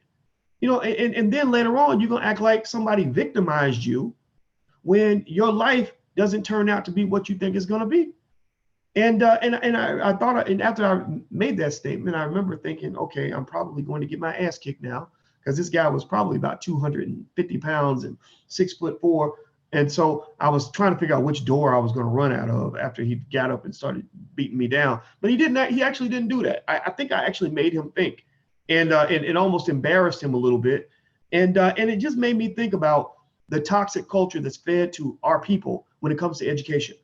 In our families, we are not, most of us, not all of us, we have too many families that don't value education.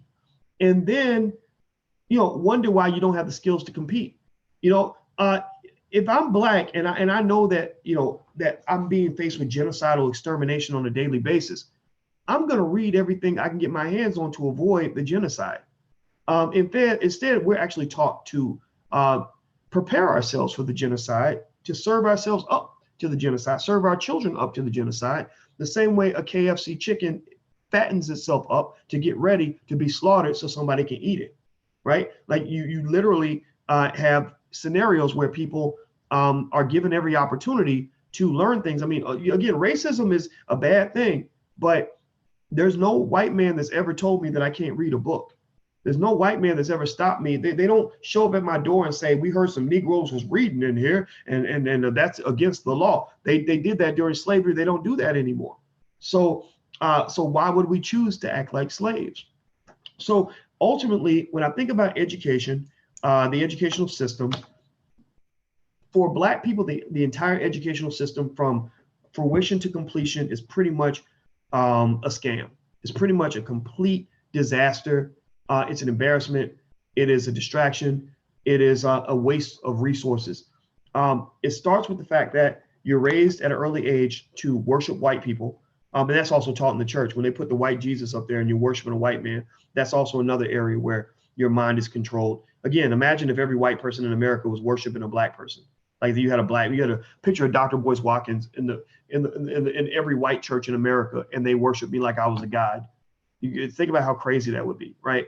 So it starts when you're young, when you're given this Eurocentric education that adds no value to the Black community. You're taught a bunch of wasteful information that doesn't help you succeed as a Black person, right? You're learning things like, this is the Nevada state tree, or this is this is Old English literature. This is the Edgar Allan Poe book, from 1902 or whatever. Like you literally are being taught a bunch of stuff that adds no value when you become an adult. And then on top of that, you're taught to believe falsely that integration and the acceptance from white people is your key to salvation. That whiteliness is next to godliness, that if white people like you enough and they let you in and they give you awards and they give you the good Negro sticker, then you are a successful Black person, when really some would argue that you are a complete failure. You are a failure because you are a failure in that context in many cases for the same reasons that you will be a complete failure if you went down the street and you fed a bunch of people from another community, but your own mother was at home starving to death. You would say, I succeeded. Look at all these people I fed. But somebody would say, but your mother's at home and she just died because you never fed her anything, because you were so busy trying to impress the people around the corner. So a lot of us are raised to spend so much time trying to impress white folks that we don't do anything for our own community. And also the thing about education, let's not even talk about what happens in college with the indoctrination process into certain lines of thinking that align you with either the Democratic or the Republican parties. That's another area of wasted energy. A lot of institutions pretty much are these places where you're trained into this line of thinking where you believe that supporting the right Democrat is gonna solve problems for Black people, when the studies show that is not the case. Also, you're buried under all the student loan debt. So basically, if I were educating children, if I had, more kids in my house, I would educate them on my own, and I would educate them in a unique way that disconnects from damn near everything that's being taught in the system. First off, at the very least, the things that they learn will be things that actually help them in adulthood. Most adults are not sitting around trying to figure out, like which element is next on the periodic table, or, or trying to remember, what they read in some book, on about England in 1910 or whatever. They're not thinking about that. They're thinking about how they're going to pay a bill. They're thinking about how they're going to take care of their family. They're thinking about how they're going to save their marriage. They're thinking about how they can be healthy, right? They're not thinking about all these other things that they learn in school. So I would teach them life skills. I would teach them economic skills. I would teach them Black history. And so I'm a big advocate for people just removing their children from the system altogether, because that's where you lose. You lose a lot of your best resources through the educational system. Also, I remember I went to this, my soon-to-be stepson, he goes to this really exclusive school where they are really good at math and science. And it's one of the best schools in the country. And I went to this school, and they had a recital where the band was playing, right? And I saw all these kids, the Rainbow Coalition, kids from India, Asia, white kids, Black kids, everything. And they were all playing their musical instruments, their violins, their trombones, cellos, and clarinets, all of that. And these kids looked so serious. They were in tuxedos and beautiful Black dresses, and they're like 15. And they were so serious. The conductor was conducting the orchestra, and I saw all these serious, intelligent young people aligned for a specific purpose, where as a team, they were achieving this very important goal of providing this outstanding performance with such extraordinary discipline that it was beautiful to watch. It reminded me of what I see. The only time I see that in other places is like when you see a high school football team where a bunch of guys are all together in the same uniform, all trained, all on the same wavelength psychologically, ready to achieve a specific goal. And then I started fantasizing about the idea of having thousands and thousands of little Black economic soldiers, where you had thousands of Black children all across the United States who were all in suits with ties and corporate dresses, who are all aligned on the same wavelength to provide economic power to the Black community. I said how beautiful that would be, and I said it would be so much fun to create a school like that, where you just got these kids that are serious, that are connected, that are together. And I just don't see that very much in our community. We don't have the armies that we need to win the battles that we fight.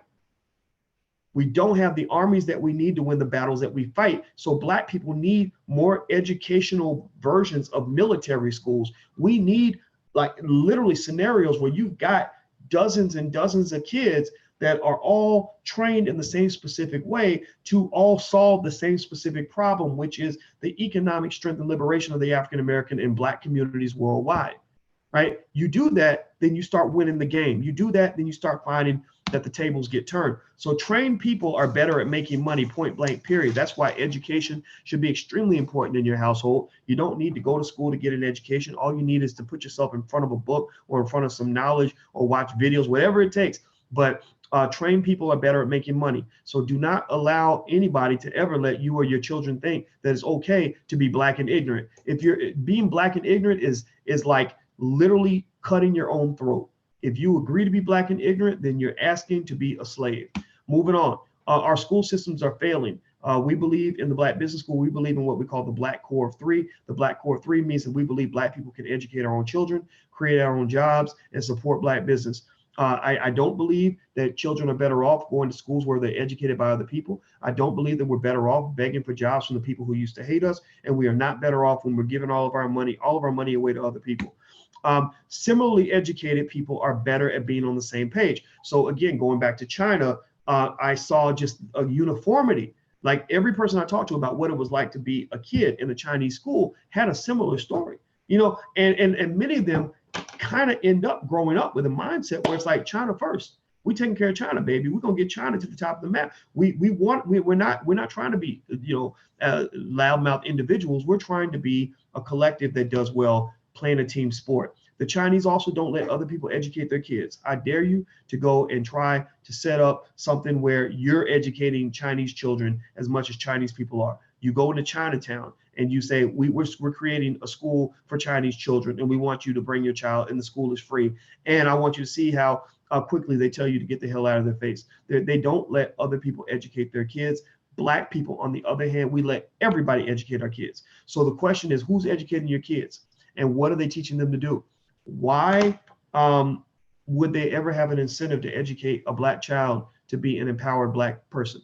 They don't have an incentive to do that. The best incentive they have is to educate your child to fulfill the agenda that they consider to be most important, which is an agenda in which your child is pushed into servitude for their agenda. Even our HBCUs proudly brag. They don't brag as much about their entrepreneurs. They brag about the Black people they sent to go work for white corporations. Let's keep going. Let's move on. Number 4, structured economic policies for growth. Now, if you look at China, one of the things that that I think is interesting, and this is not so much a matter of China having just all this entrepreneurship, but what happens in China is that there's not a lot of a social safety net. There's not like a Democratic Party telling you that that white people owe you something, or that they're supposed to take care of you, or whatever it is, or creating these scenarios where you're leaning toward government to solve your problem.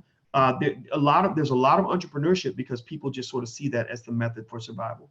They know that if they don't figure it out, that they're going to starve, they're not going to eat. And what I find with our children is that we grow up knowing that we have to eat, but the first thing I heard when it came to making money was get a job, fill out an application, don't piss off white people. White people will punish you, and so you need to behave so that when you get that job, you're going to keep that job. And so ultimately, I want you to ask yourself this question. When you ask a lot of our people, like, okay, you're going to get your taxes back in the spring, what are you going to do with that money? I want you to tell me, what do they typically say when you ask them, like, what are you going to do with your tax money? Most people, go ahead, please answer that, and I'll tell you what I see. I see a lot of people who say, who talk about what they're going to buy. Now, where does that come from? That comes from childhood. As a child, you were taught that money was used for one key purpose, which is to spend. So think about this. You were taught to get money, you go to work, and when you get money, you spend it. That's it. There was no discussion ever about other ways to make money, and there was no discussion ever of all the other things you can do with money once you get it, right? And so ultimately, here's the thing. If you don't save and you have no savings, that means you can't invest. If you can't invest, then that means you typically can't build wealth. America is not a country where wealth is typically built by working for other people. It just doesn't happen very often. Wealth is usually built by investing in something and building some sort of capital base. So the question is, are you applying time to business rather than sports? When it comes to your kids and your family, stuff like that, what are the policies in your government called your home that you're applying that are going to stimulate economic growth? Is your family having conversations about wealth on a regular basis? What are your family policies in general? And I want you to be conscious of that and not just sort of think it's going to happen, just by happenstance. I need you to kind of specifically say, okay, these are our policies. These are our beliefs. These are our values as a family when it comes to the economic prosperity of our children, grandchildren, et cetera. The number five thing they have in China that I noticed is high savings rates. They tend to save. If you look at this chart, you see China saves about 30% of their income. The US is at the bottom at 6%. Americans do not save. This has not always been the case. This actually started with when Americans actually got to the point where we started consuming a lot. When the consumer culture really sort of took over, and corporations started pushing products in a specific way. We never really had sort of any significant economic downturns. You started seeing Americans spending money faster than they can make it. And then what happened was a lot of people started going into debt to finance all the spending, because spending literally is an addiction. There are people that are literally addicted to spending money. And so in China, the savings rate is high. So when they have a high savings rate, what that does is that gives them extra money to make infrastructure investments. Well, in your household, in your government called your home, you tend to have, you can have scenarios where saving money allows you to build something that I consider to be like your own family bank, where literally because you built a capital base, you can then make financial moves that other people can't make because you've got money that you can go to. Also, there's a lot more flexibility and range in terms of, what your children do to make a living. Like they can kind of say, okay, well, I could go work for somebody if I really wanted to, but we also have money here where we can make investments. And because I'm trained to know how to make an investment, I'm trained to know how to build a business or whatever, I have a lot of different ways to skin that cat. Also, the question is, in your budget, do you save first? Do you save first and then spend what's left? Or do you spend first and then save what's left? Most people do the second thing. They'll spend, and then they save whatever's left. And then they say, well, then nothing was left, so I can't save. When really, if you had saved first, then you would have found a way to just fit your spending under the budget, as opposed to spending first and trying to fit your savings under the budget. Again, the idea that Americans don't have enough money to save is contradicted by the fact that we always have money to spend. We spend like crazy. When the Black Panther movie came out, I knew Black folks who would literally swear to me that they can't save a penny, but they went out and spent $100 taking their family to see the movie, going to dinner afterward, and all this other stuff. I'm not saying there's anything wrong with that. I'm just saying that it's about prioritization. It's about making sure that you handle your business before you start handling all your leisure. Okay. Next, what else? Let's jump forward. Okay, number 6. The Chinese tend to form very good relationships with the rest of the world. What that does is that attracts foreign investment. It also allows them to go into other countries and to make investments there, right? So a lot of people, are upset. Like in these pictures, you can see them shaking hands with Black people. They're like, we don't care what color you are. We want to do business with you. Now, again, if you set up a business deal that allows it to work in their favor, they're going to do that. They take care of their own first, as you should take care of your own first. But they work deliberately to showcase what they can do, what they have in place, how they can help you. They offer their support. And then what happens is countries open their door. They say, okay, please make an investment here because we need your help. In Jamaica, I remember driving from Kingston up to, I forgot, the northern part of the country. And I remember that there was this big highway that they had built. Before, driving that distance would have been a pain in the butt, terrible, like just crazy roads and everything. But the Chinese came in and built this highway that goes all the way from Kingston all the way to the north. And and it was great. It was great. Literally a 3-hour trip was reduced to 45 minutes. And so people might get upset about it and say, oh, these Chinese, they coming in here and they out here doing this and doing that, and that's fine. But it's sort of like, if you were letting them do it, then, who do you blame them for taking what you're offering them for nothing? Like, can you blame them for taking care of themselves first? Do you get mad at them for doing what's best for themselves, or do you get mad at yourself for not doing what's best for you? That's why, in fact, you've seen a lot of the controversy where I get a lot of pushback by saying that I don't care about the Democratic or the Republican parties. But you know what? I get, but I just tell them, I say, well, this is just common sense. You should be saying the same thing. You don't take care of people who don't take care of you. You don't make deals that are lopsided where everybody else benefits but you. That makes you a sucker. That makes you a damn fool. Why are we pushing damn fool politics to Black people? Oh, that's right. Because Black people, we believe in that stuff. We kind of are used to serving other people before serving ourselves. And so good relationships, good networking is important for your family business, stuff like that. There's an old saying that says that your network is your net worth, that forming good relationships, being helpful to other people can go a long way in getting them to want to do business with you, because doing business with other people is no different from having sex with other people. People don't want to have sex with somebody they think is going to violate them. They don't want to have sex with somebody who's selfish. They don't want to have sex with somebody who can't perform, right? Whatever that means, right? Then they don't want to have sex with somebody they're not attracted to. So by making yourself attracted to other people, helpful to other people, giving to other people, then people will want to give back to you, right? So at the end of the day, I think that this networking angle is extremely important to understand, because especially as you're building a business in your own family, you're going to find that your network becomes a big important part of your wealth building process. In fact, there's a guy I know in Hollywood, a very famous person. You know exactly who I'm talking about if I mention his name. And he's always baffled by the fact that nobody wants him in their movies. Like nobody, they'll do all these movies and films and they'll be like, how come he didn't ask me to be a part of his project? I should have been a part, and what he doesn't know is that The reason nobody invites him to be a part of what they're doing is because he is not an easy person to work with. He's not a person that is giving to other people or respectful or supportive of other people. He thinks everything's about him. And I don't care what relationship you're talking about, whether you're talking about a business relationship or a romantic relationship. If all you can think about is yourself, then nobody's going to want to work with you. Nobody's going to want to be around you, right? So the ability to network appropriately and to be a helpful networker, that's a great way to get outside partnerships and to get other people that want to be a part of what you're doing. Let's move on. So next, number 7 is, China kind of has a China first, business first mentality. Economics matters more than religion, cultural differences, gender, all that. I don't really see a lot of debates. When I was in China, I didn't see a lot of people debating, whether or not people should use the male bathroom or the female bathroom or the cross-gender bathroom, right? I didn't see, big debates about, whether it's feminism or abortion, things like that. I mean, don't get me wrong, these things are important, but these are social issues. These are issues that, are kind of like, okay, but you can still in America kind of make your own choice, what you want to do on a lot of areas.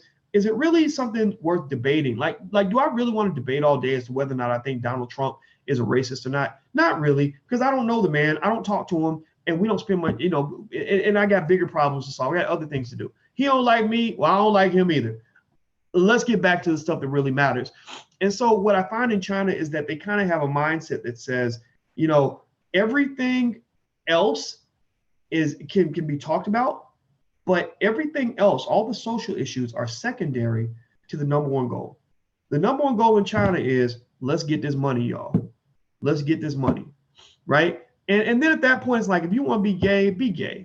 If you want to be a feminist, be a feminist. If you want to believe in, the right to choose or whatever, believe all that. That's fine. Whatever you believe, that's cool. But nothing gets in the way of the main goal, which is the economic prosperity of China. Well, I kind of think about, and this is kind of a conscious decision. They did this because they said, we got too many people fighting over things that don't matter. Let's put that to the side and figure out the big goal. And I'll give you an example. I had an event one time, and I got flack for this, but I don't regret it. And I was in LA, and at this event, this lady walks in to the event, and she has a Donald Trump t-shirt on, like she's a proud Donald Trump supporter. Now, I don't agree. I'm not a Donald Trump supporter, but I don't support the Democrats. I don't care about none of that stuff, honestly. I care about Black people. But everybody in there was like going ballistic. I mean, they were livid. Like, how can you wear that shirt? And what's wrong with you? Don't you know he's a racist? And I said, look, here's the thing. I told her, I said, you are welcome here. I said, the reason you're welcome here is because I know that the reason that you're here is because you put Black people first. And I respect that. Even if I don't agree with your approach, I said, now you're going to get some people that are going to challenge you. I'm not going to protect you from that. You're going to have to respond and debate with them, which she did. And I told everybody else, I said, the fact that she cares enough to even come in here and to try to debate with you about this says that she at least cares about Black people first. So whether she's a Trump supporter or not, honestly, it doesn't matter to me. The question is, when we say, okay, let's all get together and let's go build this school, I do know that she's one of the first people to stand up and say, I want to build this school for Black children, or whatever, right? So I think that by looking at the things we have in common as opposed to our differences, I think that has to be important for Black people. So it doesn't mean you can't. I've never told anybody not to vote. I would never tell you not to vote, but I've just told you, I don't care who you voted for. I really don't. I don't care if you're gay or straight. I don't care. I mean, you know what? I have very close people in my family that are feminists. I have people in my family that are Trump supporters. It don't matter. As long as when we talk about building for the family and building for the community, you are on board with that and you're not putting these other issues in front of the big goal. Okay, so the question is, do we allow issues to bring us together or to divide us? A lot of us as a Black community, we get divided because we're picking up the mantle on white people's fights. We end up going in here, literally taking it seriously that, oh, well, I'm a feminist and you're not. Well, study the history of the feminist movement, Margaret Sanger and all that, and you'll know what's going on with that. I'm a conservative and you're a liberal. Yeah, well, go look at the conservatives and see how quickly they really want to help Black people, right? or I meet to the Me Too movement, or whatever it is, and it's just kind of crazy to me. Or I'm a Muslim and you're a Christian, and oh, so okay, who cares? Go to church after we get done talking. Stop bringing all that crap into this discussion. We need to talk about how we as a community can build something, and we can't do that if everybody is picking up these issues that were handed to us by outside people. So moving on. So religion, political party affiliation, education level. Oh, you went to college and I didn't. That divides us. Okay, one of us has more white education than the other person. Who cares? I'm still a black man. You're a black man. We need to figure this out. Celebrity nonsense. That's another issue. A lot of people spend more time talking about celebrities than they spend talking about serious issues, even though most of these celebrities care nothing about you. Moving on. Number 8, they push their residents to bring it back home to China. Those who leave China, they're asked to come back. They're asked to send money back, send knowledge back. They say, look, go out in the world. You can learn from the Americans. You can learn from the Europeans. You can learn from whoever you want. But at the end of the day, we only respect you if what you're doing is benefiting China. They literally have measuring sticks for what they call good citizens, and you can get a good citizen score. And part of being a good citizen is, are you doing shit for China? Are you doing something that's going to help China become better off in the future? It don't matter if you're going off to other planets and other countries and doing amazing things for them. Who cares? What are you doing for China? So for black people, it's kind of the same way. You got all kinds of spectacular Negroes out here saving the whole damn world, doing great things for white folks, and white people love them to death. Got 10 million followers on Instagram because white people love them so much. Ain't doing nothing for black people.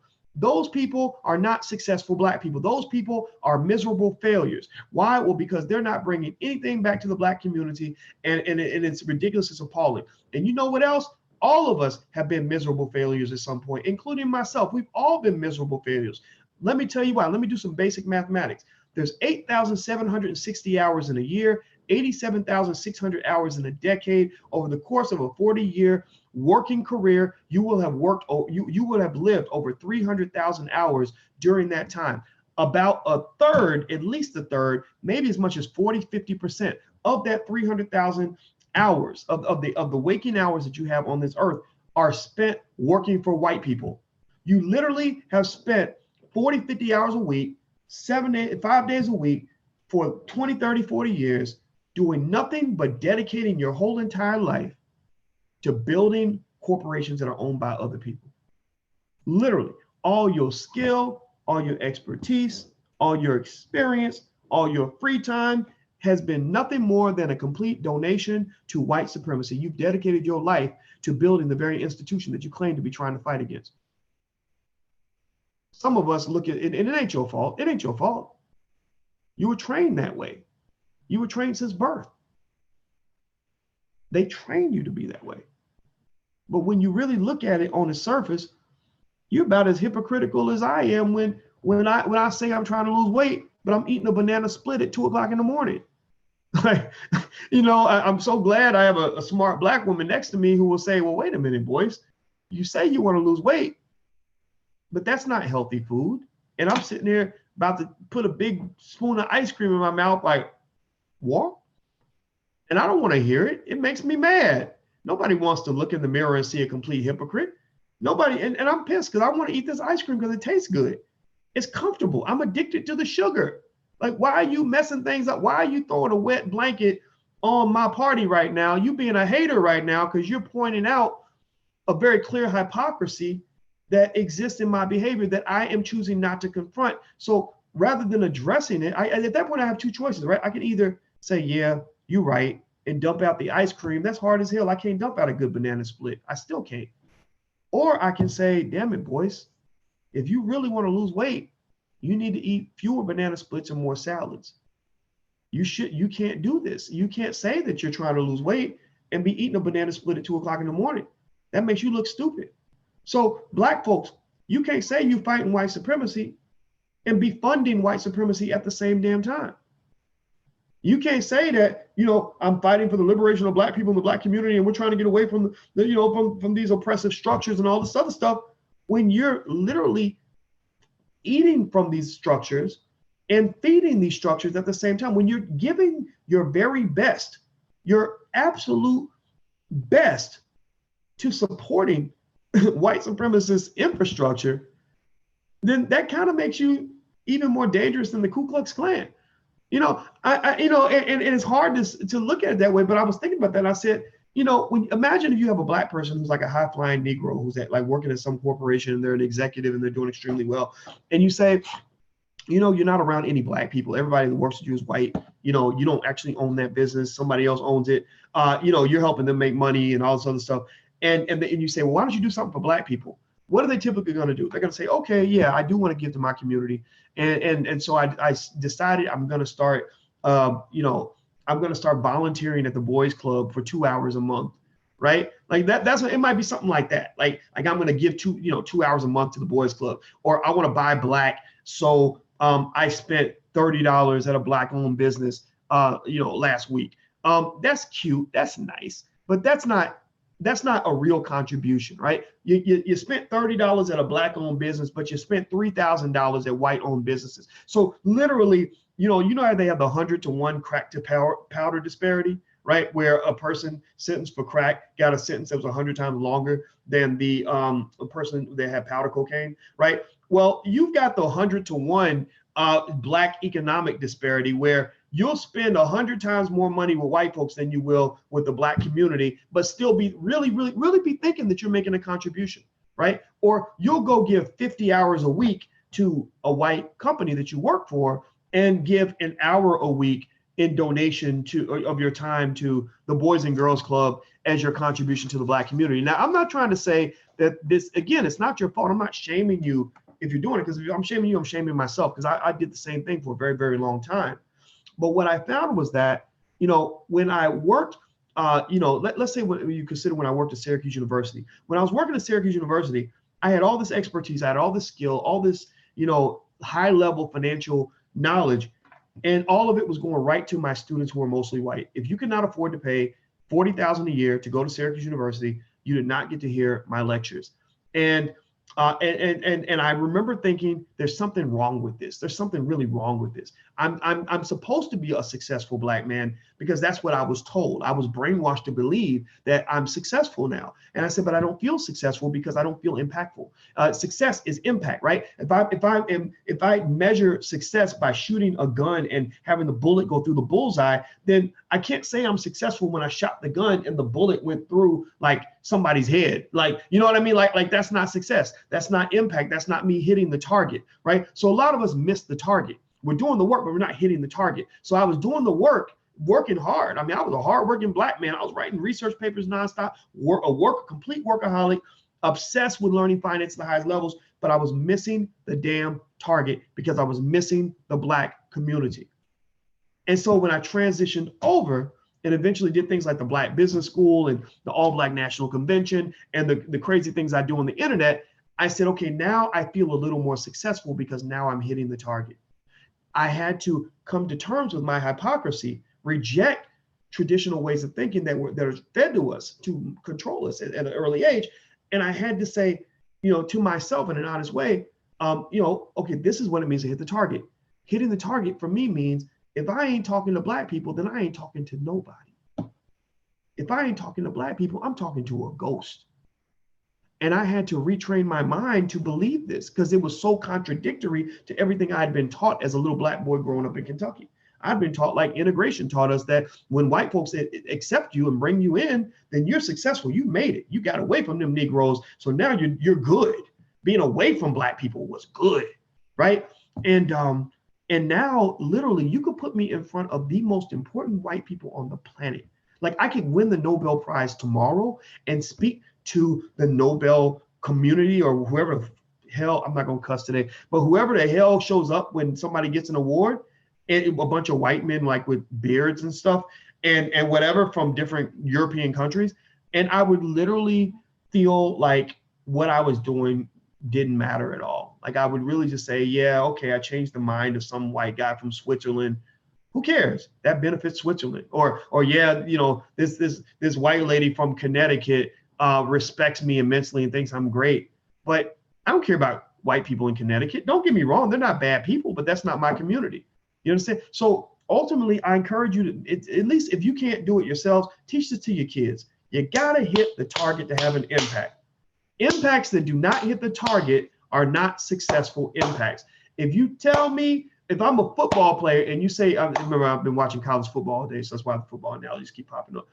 If you tell me, Boyce, success means going to the offensive line and hitting the running back and tackling him, and instead I run full speed and run over a cheerleader, you're not gonna tell me that I was successful. You're gonna say, Boyce, you didn't do what you were supposed to do. You failed because now you put this cheerleader in the hospital. You were supposed to hit the running back, not the cheerleader.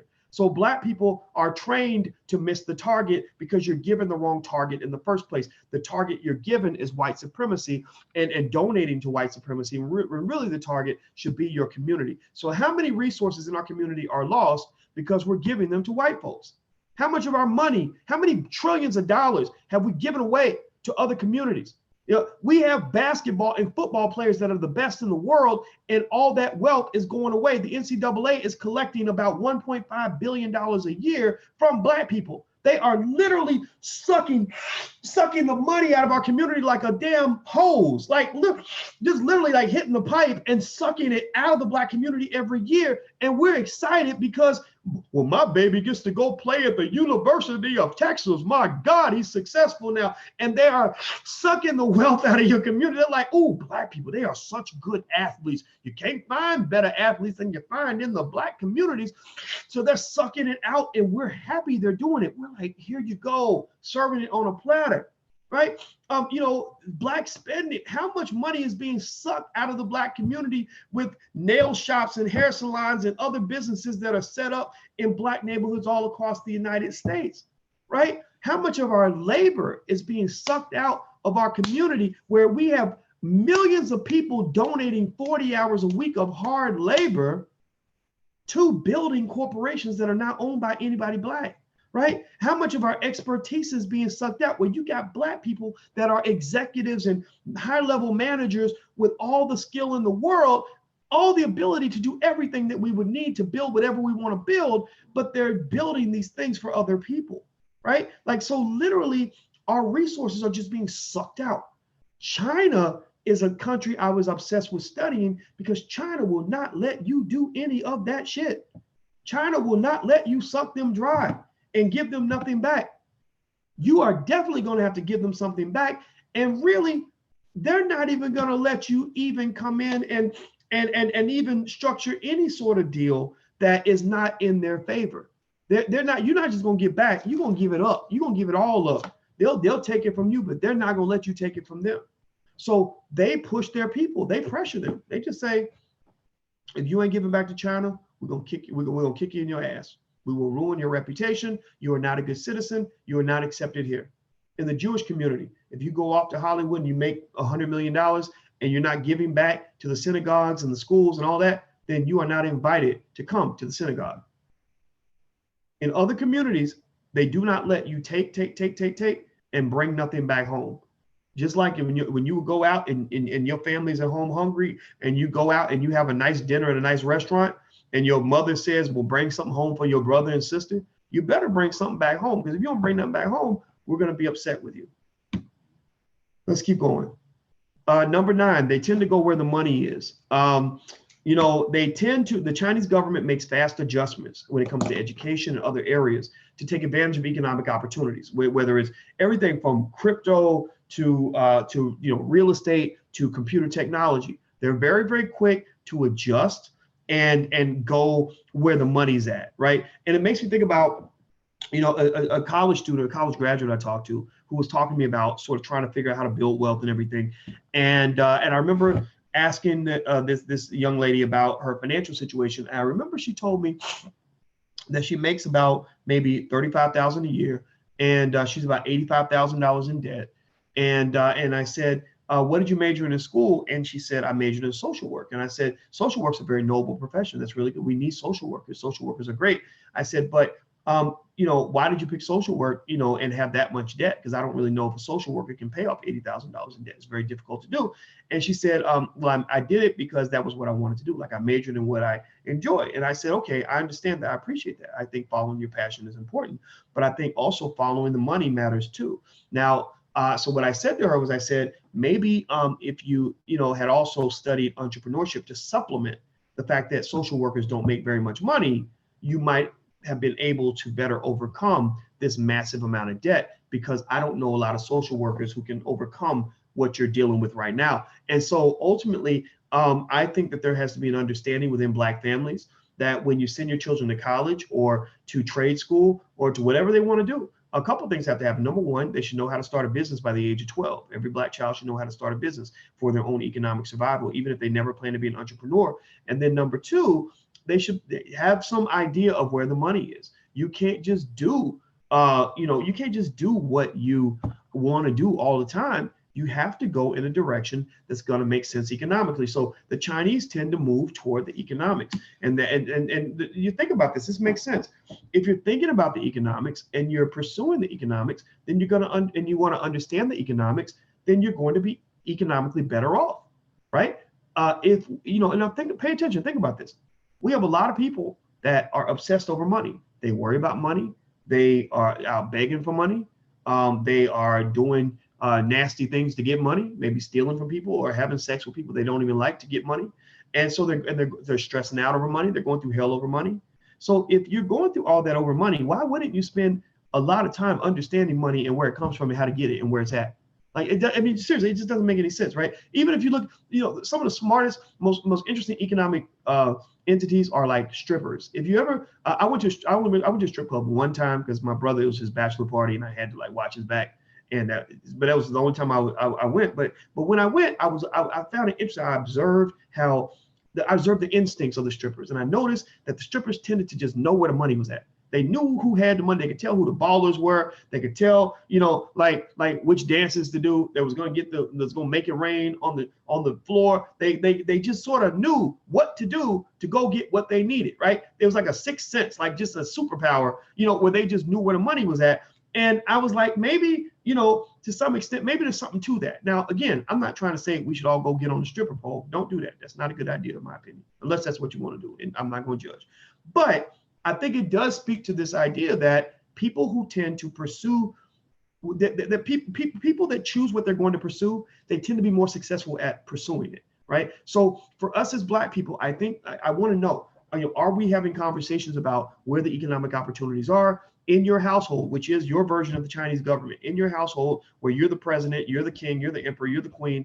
Are you setting policies where you're helping your children understand the importance of economic adaptability and going where the money is? All right. So, the next thing is, are you questioning and challenging the old models of education? See, the thing about the old model of education, which is why I tell you that education is obsolete, because they're teaching you a bunch of stuff that doesn't even matter, is that, we tend to, again, because integration kind of was this sort of thing where we were told by other people, like, look, don't worry about having anything of your own. Just come into our system and work for us and do what we say and we'll take care of you, right? That's kind of what it was. So it's like you're coming into the system and they say, look, if you want to make money, then just go get a college degree and then you can come and work for us. And you're going to have money that way, right? So we tend to just sort of think about education as just something that you do so that eventually some white person will give you a job and pay you money, right? And that is such a terrible way to go about trying to earn money for a lot of reasons, but a couple of which are, one, you have no flexibility, no other skill in figuring out what your plan B is going to be. You're a lot like a kid who only thinks he's going to get to the NBA or NFL, and when that doesn't work out, he's lost, he's depressed, he's suicidal, he's an alcoholic now because he doesn't know what to do with himself because white folks didn't want him as a football player, right? And then second of all, it kind of, put you in a situation where you do things that don't make any sense when it comes to education. Like I knew a young lady who told me that she was disappointed because she went to college, spent all that money, she was $50,000 in debt, and she could not get a job in her field. And I said, well, why? What was your thinking? Like, did you do an internship in college to get experience? And she said, no, I said, did you you know, get any special skill that you can show a business owner that you have that will make them want to work with you? She said, no. I said, well, what did you do those 4 years in college? She said, oh, I went to class and I studied.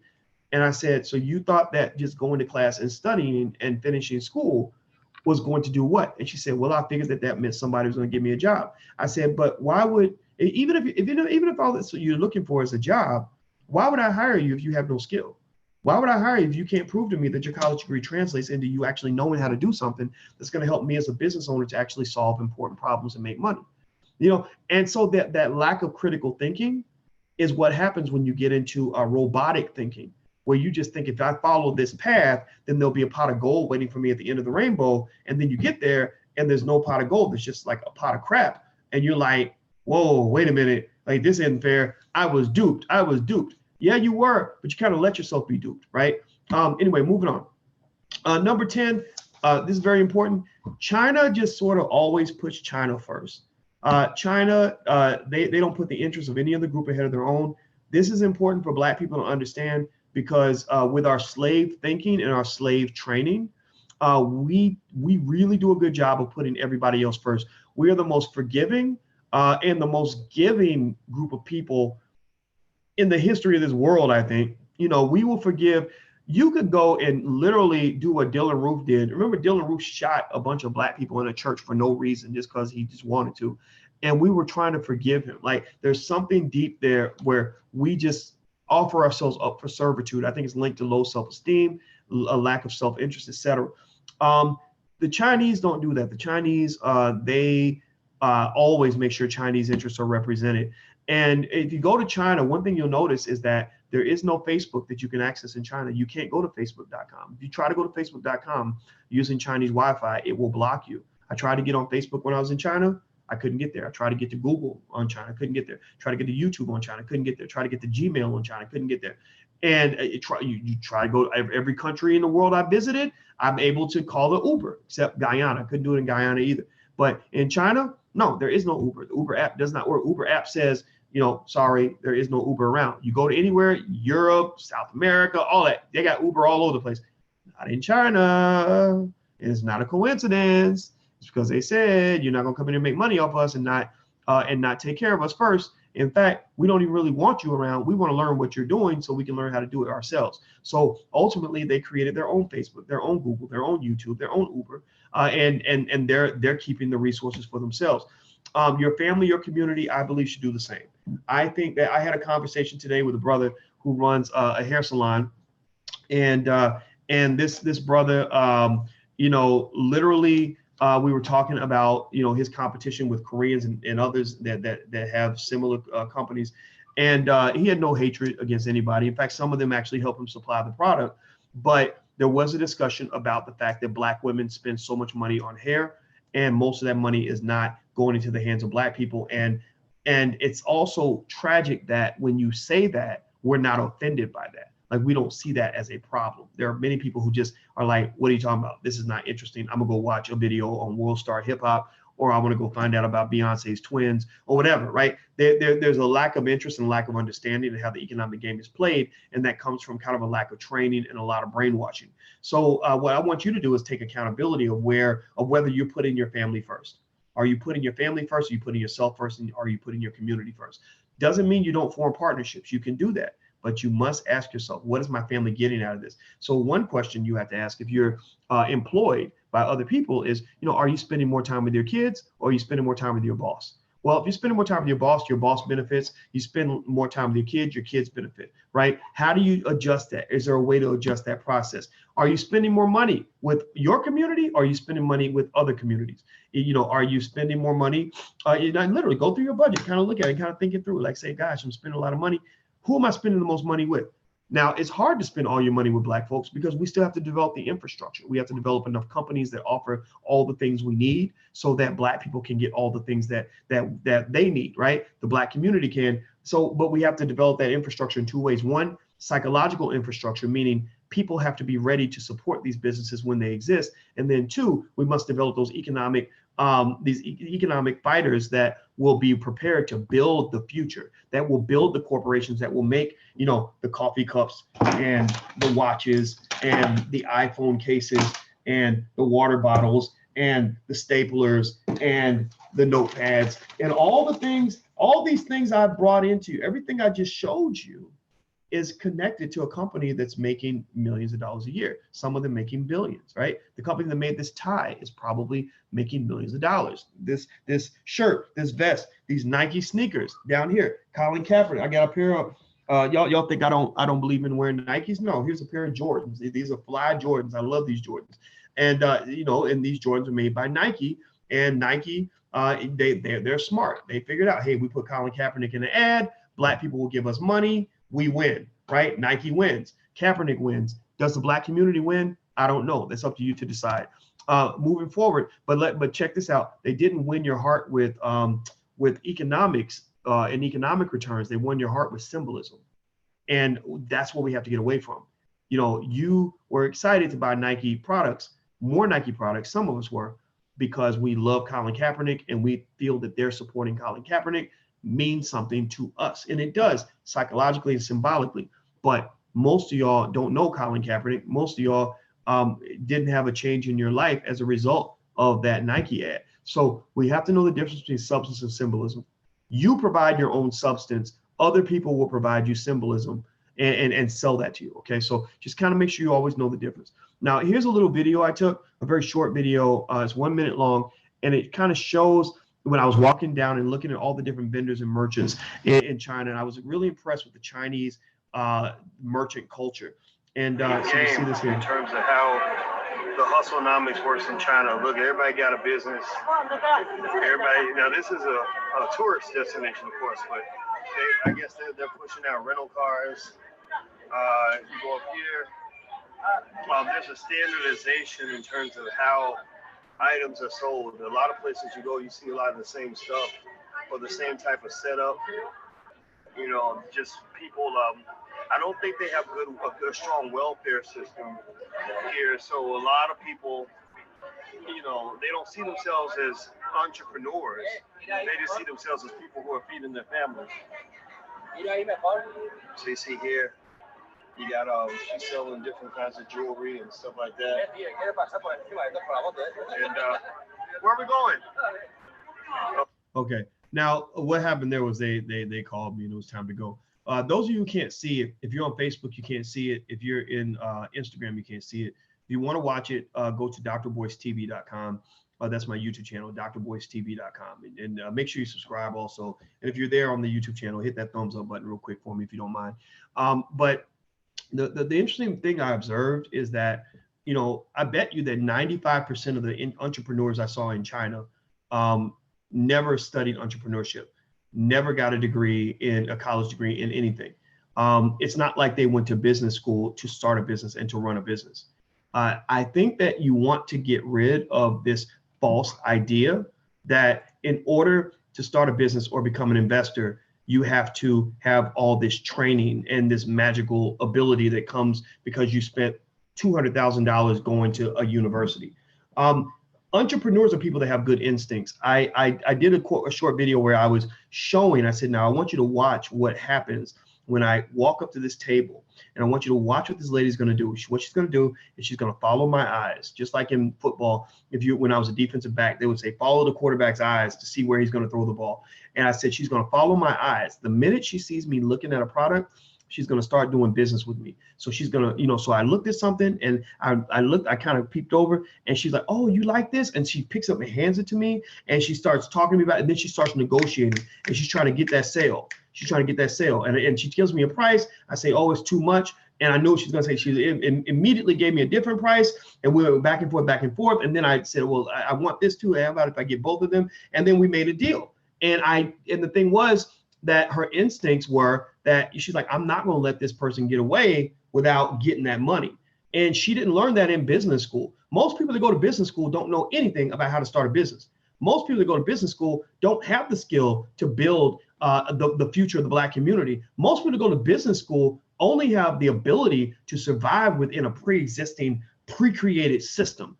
That's what education, formal education tends to do for you, is it trains you to enter into a system that already exists. Those who want to create new systems are people that are trained in a more flexible sort of way.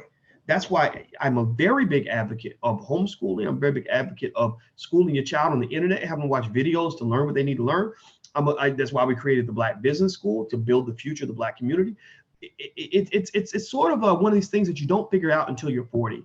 A lot of times, I want some of you to figure out when you're 20, 25. Some of y'all have your kids in here watching. If you figure this out earlier, then you can do so much more. But I figured it out when I was about 40. And it was after I'd been in school for a really long time and had been teaching students for a really long time. So anyway, so that's the point with that. The next thing I want to sort of go into real quick with you guys is the conclusions very quickly. Number one, the Chinese have achieved economic dominance by basically mixing communism and capitalism. They've sort of created this economic system where, no matter what you think about communism, whatever you think about capitalism, I found, my theory is that they've actually taken the best of both worlds. They've sort of used the community aspect of communism, community, right, to sort of say, let's play the economic game as a team sport.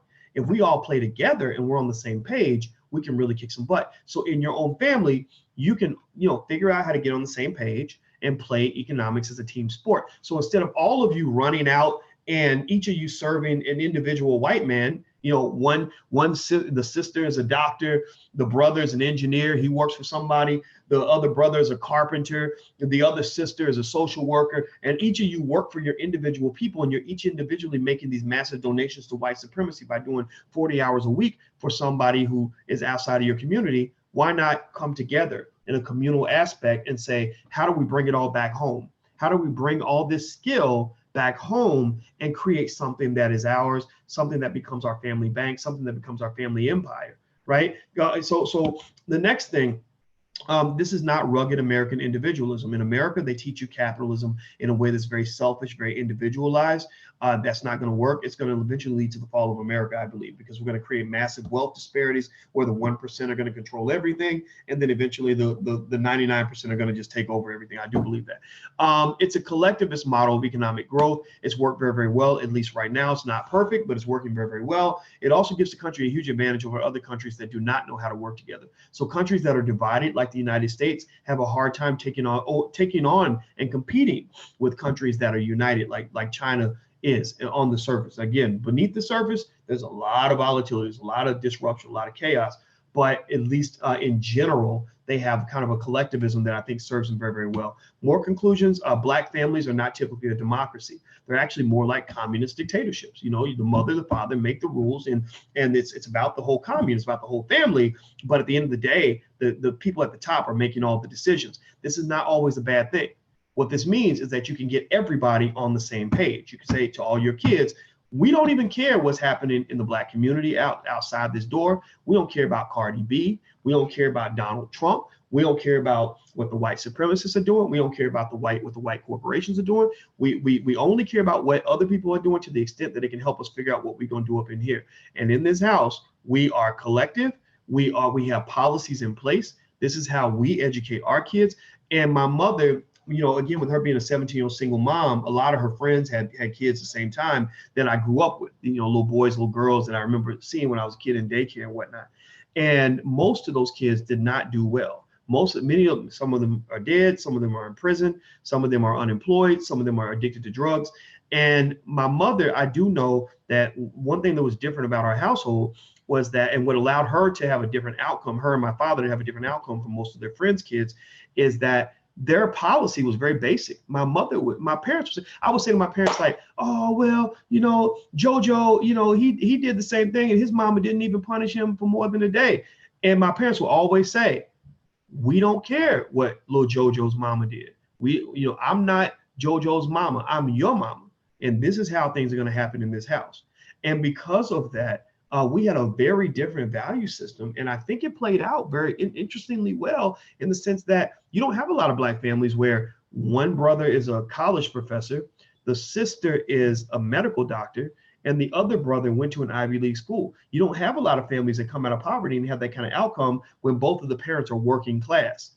You understand? So it was a different philosophy. They did not give a damn what the Democratic Party said to do to black children. They did not give a damn what the Republicans were doing. They did not give a damn about what was in the media and what was popular and what white folks put in their books and all. They did not give a damn about what little Pookie Nim's mama was doing down the street. They did not give a damn about none of that. They said in this house, this is how things are going to go. So in your home, you have that same power to just say, this is how it's going to be. You know, so let's say that you believe in some of the principles that I teach, you know, in the Black Business School and other places, and you say, well, we don't care what everybody else is doing. In this household, we practice powernomics.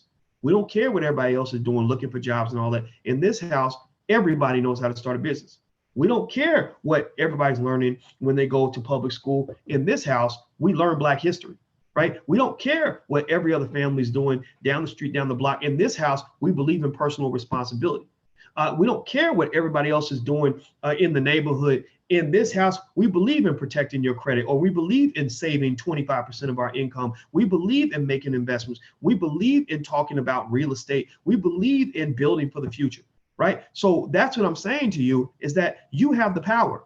You have the power. You are the president. You are the premier. You are the governor. You are the king. You are the queen. You are the leader. You are the dictator of that household. That is your sanctuary. That is your plan. That is your power. That is your solution. That is your golden opportunity. To hell with what America's doing. To hell with what the Democrats and Republicans are doing. To hell with what Black leadership is doing. To hell with what the Black community is doing. Your Black community is your household, period. And if you find the right wavelength that will guide you to solutions and positive outcomes in your life, what you will find is that you will be in a vehicle that travels further, faster, and higher than everybody else who's riding the goddamn bus. Everybody else is out here we on the damn bus, where it's like, are you on the Democrat bus or the Republican bus? You know, are you on the Cardi B bus? Are you on the, you know, what bus are you on? Everybody's on a bus, the public school bus. Like, I'm going to sit around and wait and ruin my kids, wait my whole life for them to fix the public schools when my child is sitting there and can't even read and is learning how to be a white man on a daily basis, ain't learning no skill that's going to help him succeed in life. I don't want to be on that bus. You get off the bus and you build your own little pod and you fly that damn thing and you get your family the hell up out of there, period. There are right now, and there will be a percentage and a large number of Black people who will be doing better than 99% of all white people within the next 2 to 3 generations. There will be families, some of which are in this room right now, that where you won't know, your grandkids won't know about some struggle where white supremacy, imagine, so, you know, some set of barriers keeps you from ever wanting to, or ever having the ability to accomplish anything. You won't know that. They'll be like, yeah, it is hard. It's not easy being Black sometimes, but we have $1 million in the bank. So it makes it a little bit easier.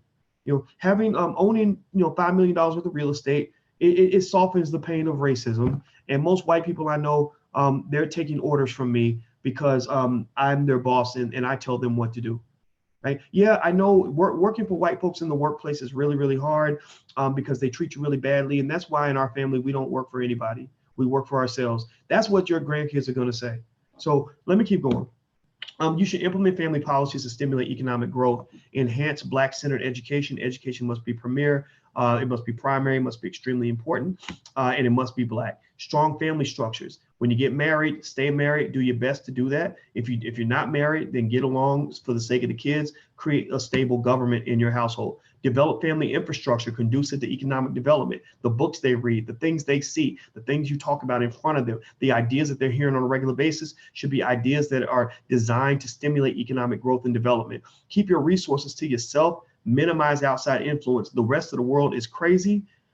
Be smart inside your house. The world is just stupid. I just kid you not. You look at the studies, it basically says Americans are just dumb. Like collectively, to hell with making America great again. We were never great and we ain't gonna be great no time soon. You look at all the measuring sticks. Education, we're like what, 23rd, 24th in the world. Healthcare, we're one of the worst. We're not doing very well. I think we're behind Costa Rica. You look at income equality and all these other things. I mean, America is a really messed up country with a bunch of lazy, dumb people. Why would you want to be a part of that? Minimize that influence, create a vacuum where you can have the excellence, the Black excellence that you seek. It doesn't exist in any institution out here. Very few institutions actually give you what you need as a Black person. So you're going to have to create that institution in your house. I can help you, but you're going to have to do it in your house. Go where the money is, figure out where the economic opportunities are, minimize excessive consumption in favor of saving and investment. That's how people build a capital base. Also make a damn plan. Just make a plan, man. Seriously. What is your plan? What is your plan? I tell my daughters, I say, look, ask a man, if you meet a man that you like, ask him, what is your 5-year, 10-year plan? And if it takes him more than 30 seconds to answer, then that's probably not the man for you. That is not a man with a plan. You want a man with a plan. Everybody got to have a plan. People that play chess have a plan. People that play checkers, their only plan is to make the next move. So make a plan for your family. Now, let's jump in. Everybody who's watching on Instagram or Facebook, feel free to go to drboycetv.com if you'd like to see the slides, drboycetv.com. If you're on drboycetv.com, the YouTube channel, hit the thumbs up button. And thank you to the moderators who are helping us to manage this conversation. This is a kind of a special event, so that's why we're going longer than we normally do. But I hope that this has helped you. I hope that this is giving you some guidance that's going to benefit you and your family. And what I want to do is kind of lay out a quick tool that I think will help you get started on this, will help you implement all these ideas. It's optional, but it's here for you if you are interested, if you want to follow up and continue sort of in a detailed framework where we can kind of talk about the implementation of all these things. Basically, in the Black Business School, we created something called the Return of the Black Dragon, which is a family economic mastermind. And basically, it's 6 weeks of training from me, where basically I'm going to help you sort of take all these concepts and specifically in detail implement these into your family, implement these into your household. Sort of almost like I'm coming to your house and I am, cousin Boyce, and cousin Boyce comes into your house and says, these are the things I think you should do. These are, little specific things you can do to make sure that your kids are seeing certain images, to make sure that you're learning certain ideas, to make sure that you're moving forward in a specific way to build the long-term economic structure for your family. Also in the program, everybody will get a copy of Powernomics. That's my favorite book. I'll send you a copy of Powernomics from Dr. Claude Anderson. Also, you get access to 4 key courses in the Black Business School that are specifically designed to help you turn your family into the equivalent of the Chinese government. The 4 classes are Black Millionaires of Tomorrow for Children. That's our business school for children. We have 4 programs right now, which are things every child needs to know about money, things every child needs to know about investing, things every child needs to know about the stock market, things every child needs to know about real estate. The last one we just added are things every child needs to know about entrepreneurship. So the sort of 5 key elements, that's brand new. I haven't released that to anybody. You would get access to that immediately. Your kids would have access to that. And so basically that's something for your kids. They also can get certifications in these programs. The certifications are really important because we don't want to get college degrees. We want to actually issue college degrees. So literally when your child goes through the program, they finish everything, you can get a certificate, put it on their wall. Very important for psychological reasons. You must validate them and help them see themselves in a specific way, because if you don't, then somebody's going to take them on the football field and they're going to see themselves as a football player. Somebody's going to take them into the booth, they're going to see themselves as a rapper. Somebody's going to take them in the street, they're going to see themselves as a thug. They're going to get in trouble at school, they're going to see themselves as a class clown. So you must grab them early and help them see themselves as wealth builders, entrepreneurs, and businessmen and businesswomen before the rest of the world grabs their psyche. Next, Black Money 102, which is how to invest in the stock market. That's the class that I teach. Black Money 103, how to start a strong Black business. That's taught by myself and attorney Nicole Compton, who knows, she's a business startup expert and she's a lawyer, and she knows every little detail for starting a business. So don't think that you need to know everything on your own. You don't have to know everything on your own. Attorney Compton meets her students every week, and she teaches all the details for getting your business going and answers every single question that you have. And she's a lawyer that costs about $300 an hour to use her as an attorney, but she will be yours for a very low price where you can ask questions about your business and she answers those questions. Next is Black Money 105, which is our real estate class. Real estate is in the Black Business School is taught by Dr. Venetia Dutra, who is one of the few Black women on the planet with a PhD in finance. She's extremely good at what she does. PhDs in finance are extremely rare. She has one. She's also made a lot of money in real estate. She's actually created a crowd fund similar to the Tulsa Fund, where she's raising $1 million to basically flip properties in Black neighborhoods and to help Black people buy homes. So she's an extraordinary woman that has a lot of experience, and we have high quality faculty that are first class, world class. And these classes are picked because they are part of the pillars of wealth. The 3 pillars of wealth are stock and bond investing, real estate, and entrepreneurship. That's what the focus is. Also, the mastermind, my mastermind, where I'm going to teach you every week for 6 weeks, would be the implementation of the Black Core of 3. I've talked about that, where basically the Black Core of 3 means we must educate our own kids, create our own jobs, support Black businesses. I will show you specifically how you can do all those 3 things in detail. So if you want to homeschool your kids or you want to find a way to create your own job, we can talk through that. The KID model for turning your children into liquid millionaires. I created a model. KID stands for Knowledge, Investment, Discipline. Basically, I break that down into how you can implement that in specific ways in your family so that your children will be close to being millionaires by the time they're 30 or 40 years old. Many of them definitely will be. It's a very simple formula, very straightforward. I can break that down and show you how to implement that. Next, the POISE model for Black economic dominance. POISE stands for producer, owner, investor, saver, entrepreneur. I can show you how to implement that in your household, how to implement that into your family culture. Next, the new paradigm model for greatness, family, self, and community. The new paradigm model was something we introduced that to the world. I did an event with Louis Farrakhan in Chicago about 4 or 5 years ago. There's a video that I will have you watch in which the minister and I kind of talk about these issues, but then also we did new paradigm forums in other parts of the country. Also in my book, It Takes a Village to Raise the Bar, we break that down. So I'm going to break that down in terms of helping you to reshape your family culture. Next, we're going to go through the 100-year Black family plan. I will talk to you specifically, along with the advice of attorney Nicole Compton, on how to not just see the plan, understand the plan, implement the plan, and the detailed things you have to do to get the plan started right now, where basically in the next 70 to 80 years, your family will be well beyond millionaire status, but it requires long-term thinking. It's not a short-term kind of thing. Next, the $5 a day investment plan. We'll talk about specifics on how to implement that, how the mathematics works, all that good stuff. And so anyway, with each of the lectures, you're going to receive digital copies of books that will supplement your learning. So basically, any book that you need to have that will help you achieve your goal, we will get that for you. Also, access to materials that you can view with the entire family. We believe in educating the whole family, not just the individual, because you have to do that to shift the government in your household, to shift the family culture. Next, I'm going to give you what I call these Black Dragon execution plans, which are basically simple layouts, step-by-step templates on specific things you do to implement each of the Black Dragon principles that we talk about. And this is something I sort of put together based on this lecture, right, on sort of things in the Chinese government that can be implemented into your family. Well, the execution plans make it easy so that you're not sort of overwhelmed with a lot of information. You can say, okay, I need to follow step 1, step 2, step 3, step 4, step 5. So I give you access to the execution plans. Next, you can get certifications in any area you want. Anything you want to get a certificate in or a degree in, I will show you how to get a certificate from the Black Business School in that area. Also, you get access to recordings of the sessions and PowerPoint slides, so you can review them whenever you want to, review them with your family, whatever the case may be. And so basically the total value of everything, if you add it all up with the 6-week masterclass, Black Money 102, 103, 105, et cetera, the BMOT program, all that stuff, the total value is about $6,000. If you go into Black Business School and you add it up, and you were to take all these things separately, it would be about $6,107.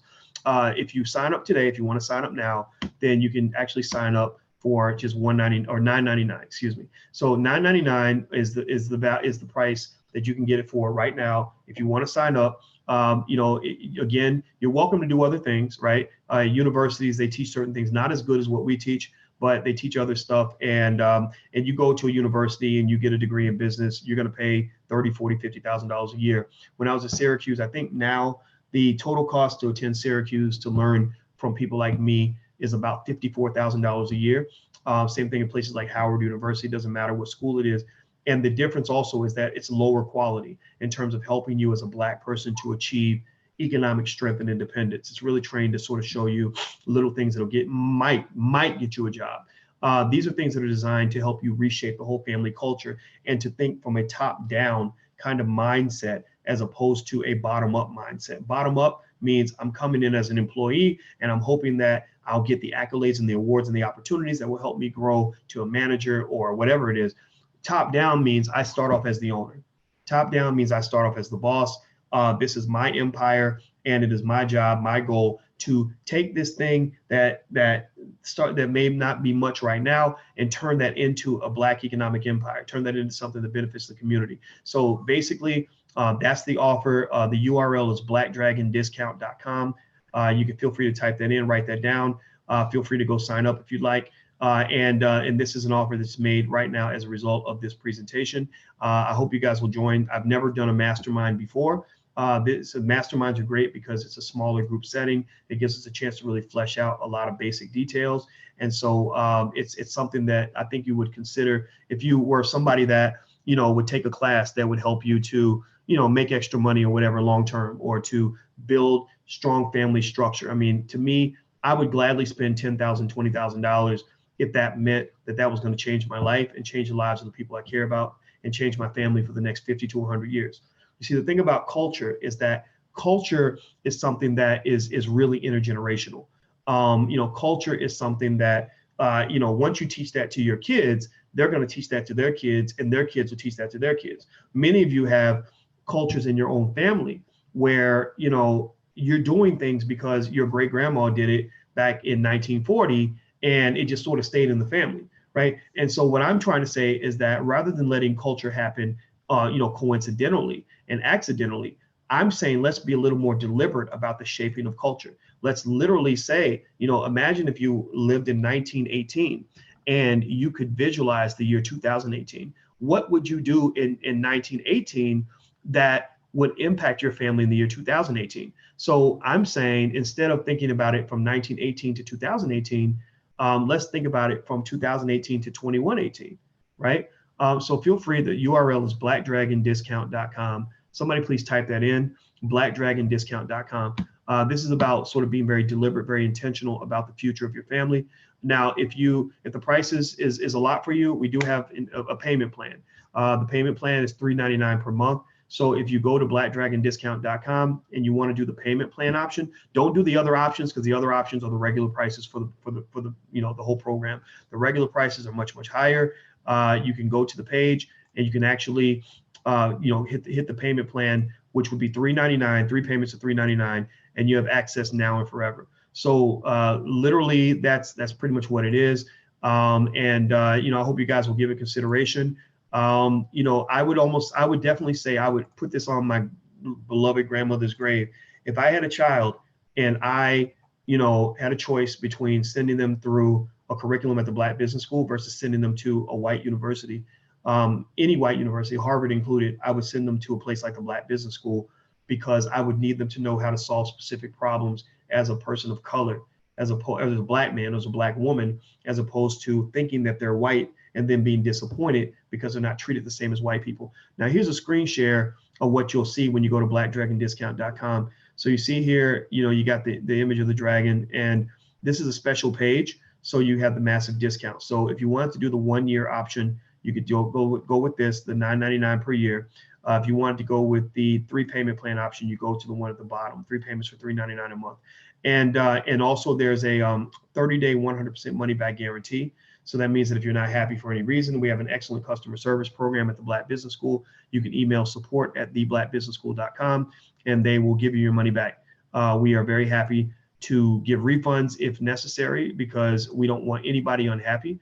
Universities don't typically do that. Most universities, if they were giving refunds, for college degrees, a lot of universities would end up going bankrupt because a lot of people would want their money back.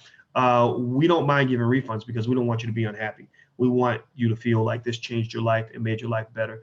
If you can't see it, if you're on Facebook or Instagram, you won't be able to see it because you can only see it if you're either inside the actual seminar or if you are on drboycetv.com. So go to drboycetv.com and you can see everything that I'm referring to. Next, the first 10 people that sign up, if you sign up, you can actually get a 1-year membership into ABNC Digital, which is our Black Family Study Group. The value is $1,192. You can get in absolutely free. So the first 10 people to sign up, you can have free access to abncdigital.com. So once you sign up, we will look in and see who the first 10 people are, and you can get free access to ABNC Digital. Now, to show you ABNC Digital is really cool. We're really proud of this. ABNC Digital gives you access to a ton of content that relates to Black family education. And so if you look here, you can see the curriculum is pretty massive. You get a lot of stuff that relates to like whether we release Black films like Democracy: A Black American Horror Story, the All Black National Convention, which is tons of panels and everything else. So you get access to all the footage from all the previous conventions. You get access to the New Paradigm forums I did with Cornel West, Louis Farrakhan, and others. You get access to a lot of our films like Raising a Black Scholar, The Melanin Code. You get access to various books. You get access to lectures by Dr. Claude Anderson. You get access to a ton of stuff. So you can see here, on the screen that it's just literally an endless stream of valuable information that you can actually watch with your family. And the goal, if you want to know what's kind of the goal is, in terms of why we structure things this way, is because we really want to take over education in your household. We really want to convince you and to persuade you that you should let go of the old methods that aren't working and try something new. Try something new that is Black centered, that is empowerment centered, that is solution oriented, that is developed around building. In our communities and in our families, we need a whole generation of builders. Now that's unless you're happy with the way things are. I mean, if you're happy with, working for other people, then that's okay. That's your choice, and I don't judge that. But if you're not happy, then that means you need infrastructure, right? If you're happy, with wherever the financial situation is in your family, that's fine. That's good for you. Then keep doing what you're doing. But if you're not happy, there's a reason why you're not happy. It's because you were duped and you were lied to. The educational process that you were put through was the wrong one. But there is an educational process that can be the right one. And many of you have seen me do this. Let me shut this door. Many of you have seen me do this for many, many years. You've seen me interacting with the community in as honest of a way as I can. As a person who has taught at the college level for 25 years. And so that this is not a short-term hit it and quit it sort of ride for me. This is long-term. This is very serious for me. This is a lifelong mission. I would literally give my life for this and what I believe in right here with this. I am that convinced that I know this stuff works. So anyway, the execution plans make it easy for you to implement the ideas. And what I'm going to do is I'm going to look through some of the questions that you guys have. So maybe I can help you with, making a decision as to whether or not you want to join, and also talk to you about some of the other stuff. Now, Tyler says, what's the cost? If you go to blackdragondiscount.com, that's blackdragondiscount.com, you can actually see the price. There's the $9.99 price for the year, and there's also the payment plan. You can do the payment plan, and that's $3.99 per month for 3 months. Let's see, who's in the NYC area? Okay, that's not a question for me. I don't live in New York. Zafira says, great job, Dr. B. Thank you very much. Jonathan, glad I got to listen to this lecture, Doc, instead of going to the Birmingham Magic City Classic to see Gucci Mane. Right. So that's the thing, as people of color, that's what we're fed. We're fed stupid stuff. Now, I mean, do you really think, with the situation Black people are in, that our families are in, why is it that we're fed Gucci Mane, or no disrespect to Gucci, but that's not going to really empower you. You're fed 2 Chainz. You go to even our best universities. You go look at and see who the guest rapper is at the homecomings of Spelman or Morehouse College, and I bet you're gonna find some ratchet rappers who can barely read. Who brag about killing Black people, who brag about being irresponsible when it comes to money, being irresponsible when it comes to sex, being irresponsible when it comes to how you make choices, who glorify ignorance. Like, that's how deep the problem is. That's how bad the problem is. We literally are trained to glorify genocidal messages. Like that's a sickness. That's a mental illness.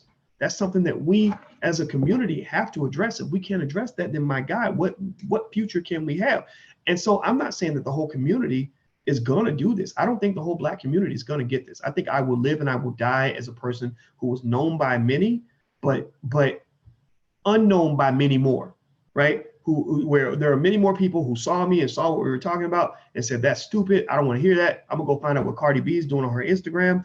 And those people are gonna go back and end up living in the same hell that Cardi B has always lived in. Cardi B is a wealthy person now. She's a famous person now, but I don't think she's a happy person now. I don't think Cardi B's ever been happy. I think Cardi B, she talks about her life and she talks about how horrible it was. I mean, she got along however she could. She was a stripper. She did what she had to do to make money. I don't think she was happy with that life.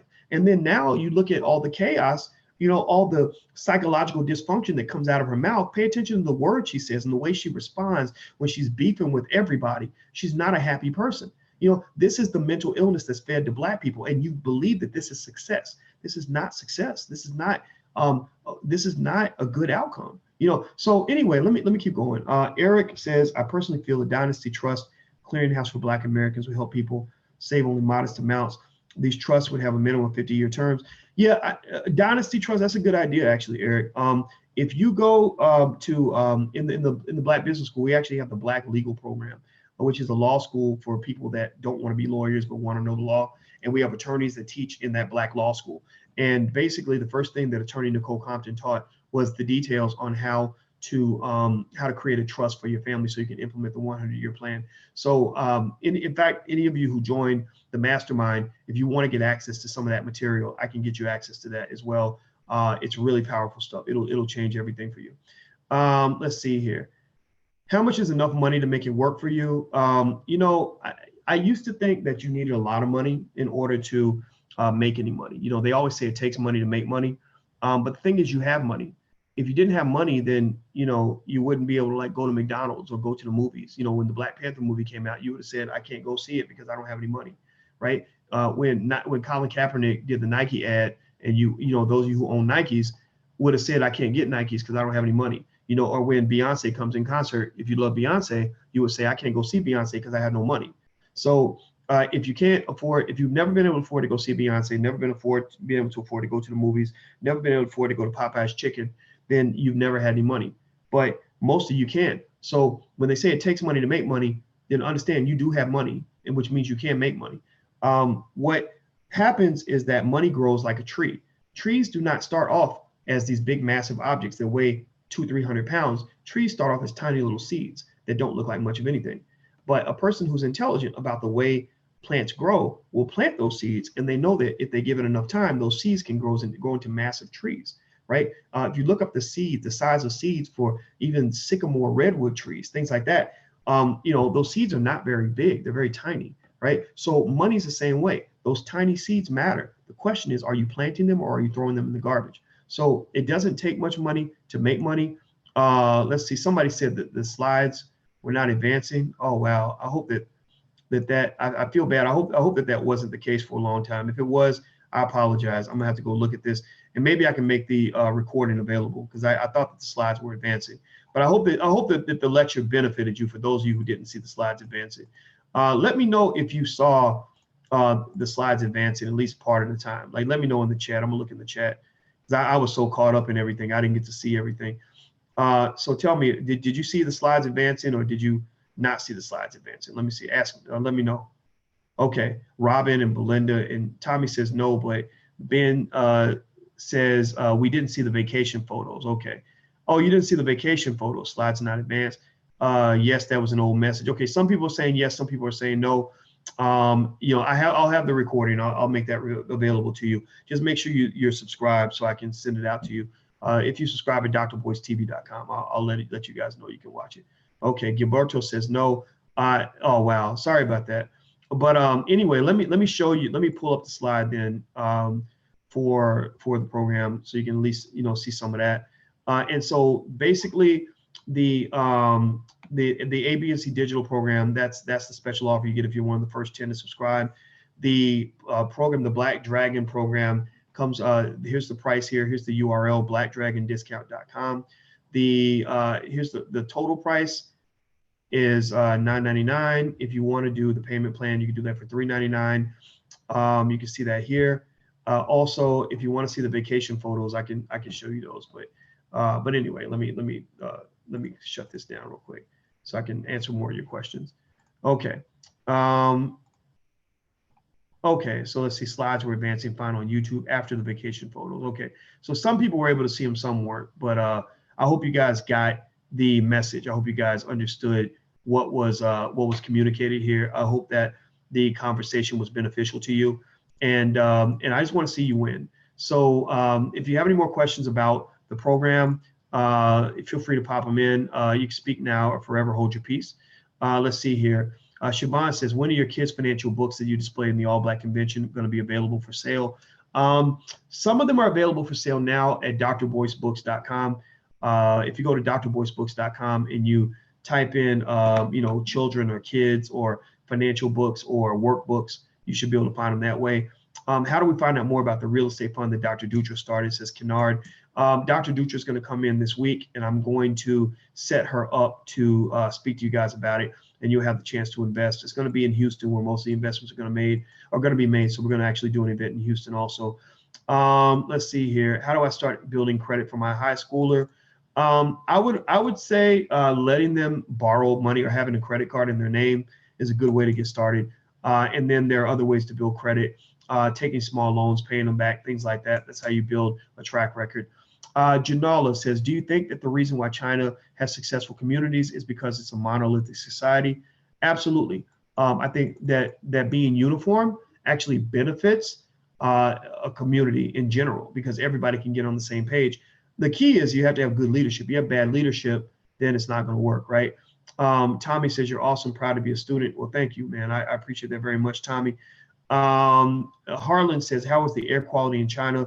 It's not very good in Beijing. The air pollution was pretty bad. Other cities were okay. I didn't have a problem there. Patrick says, is the new program connected to your other closed group mastermind, or is it separate? This is a separate program. If you happen to be in another program, then when you join, just email support@theblackbusinessschool.com.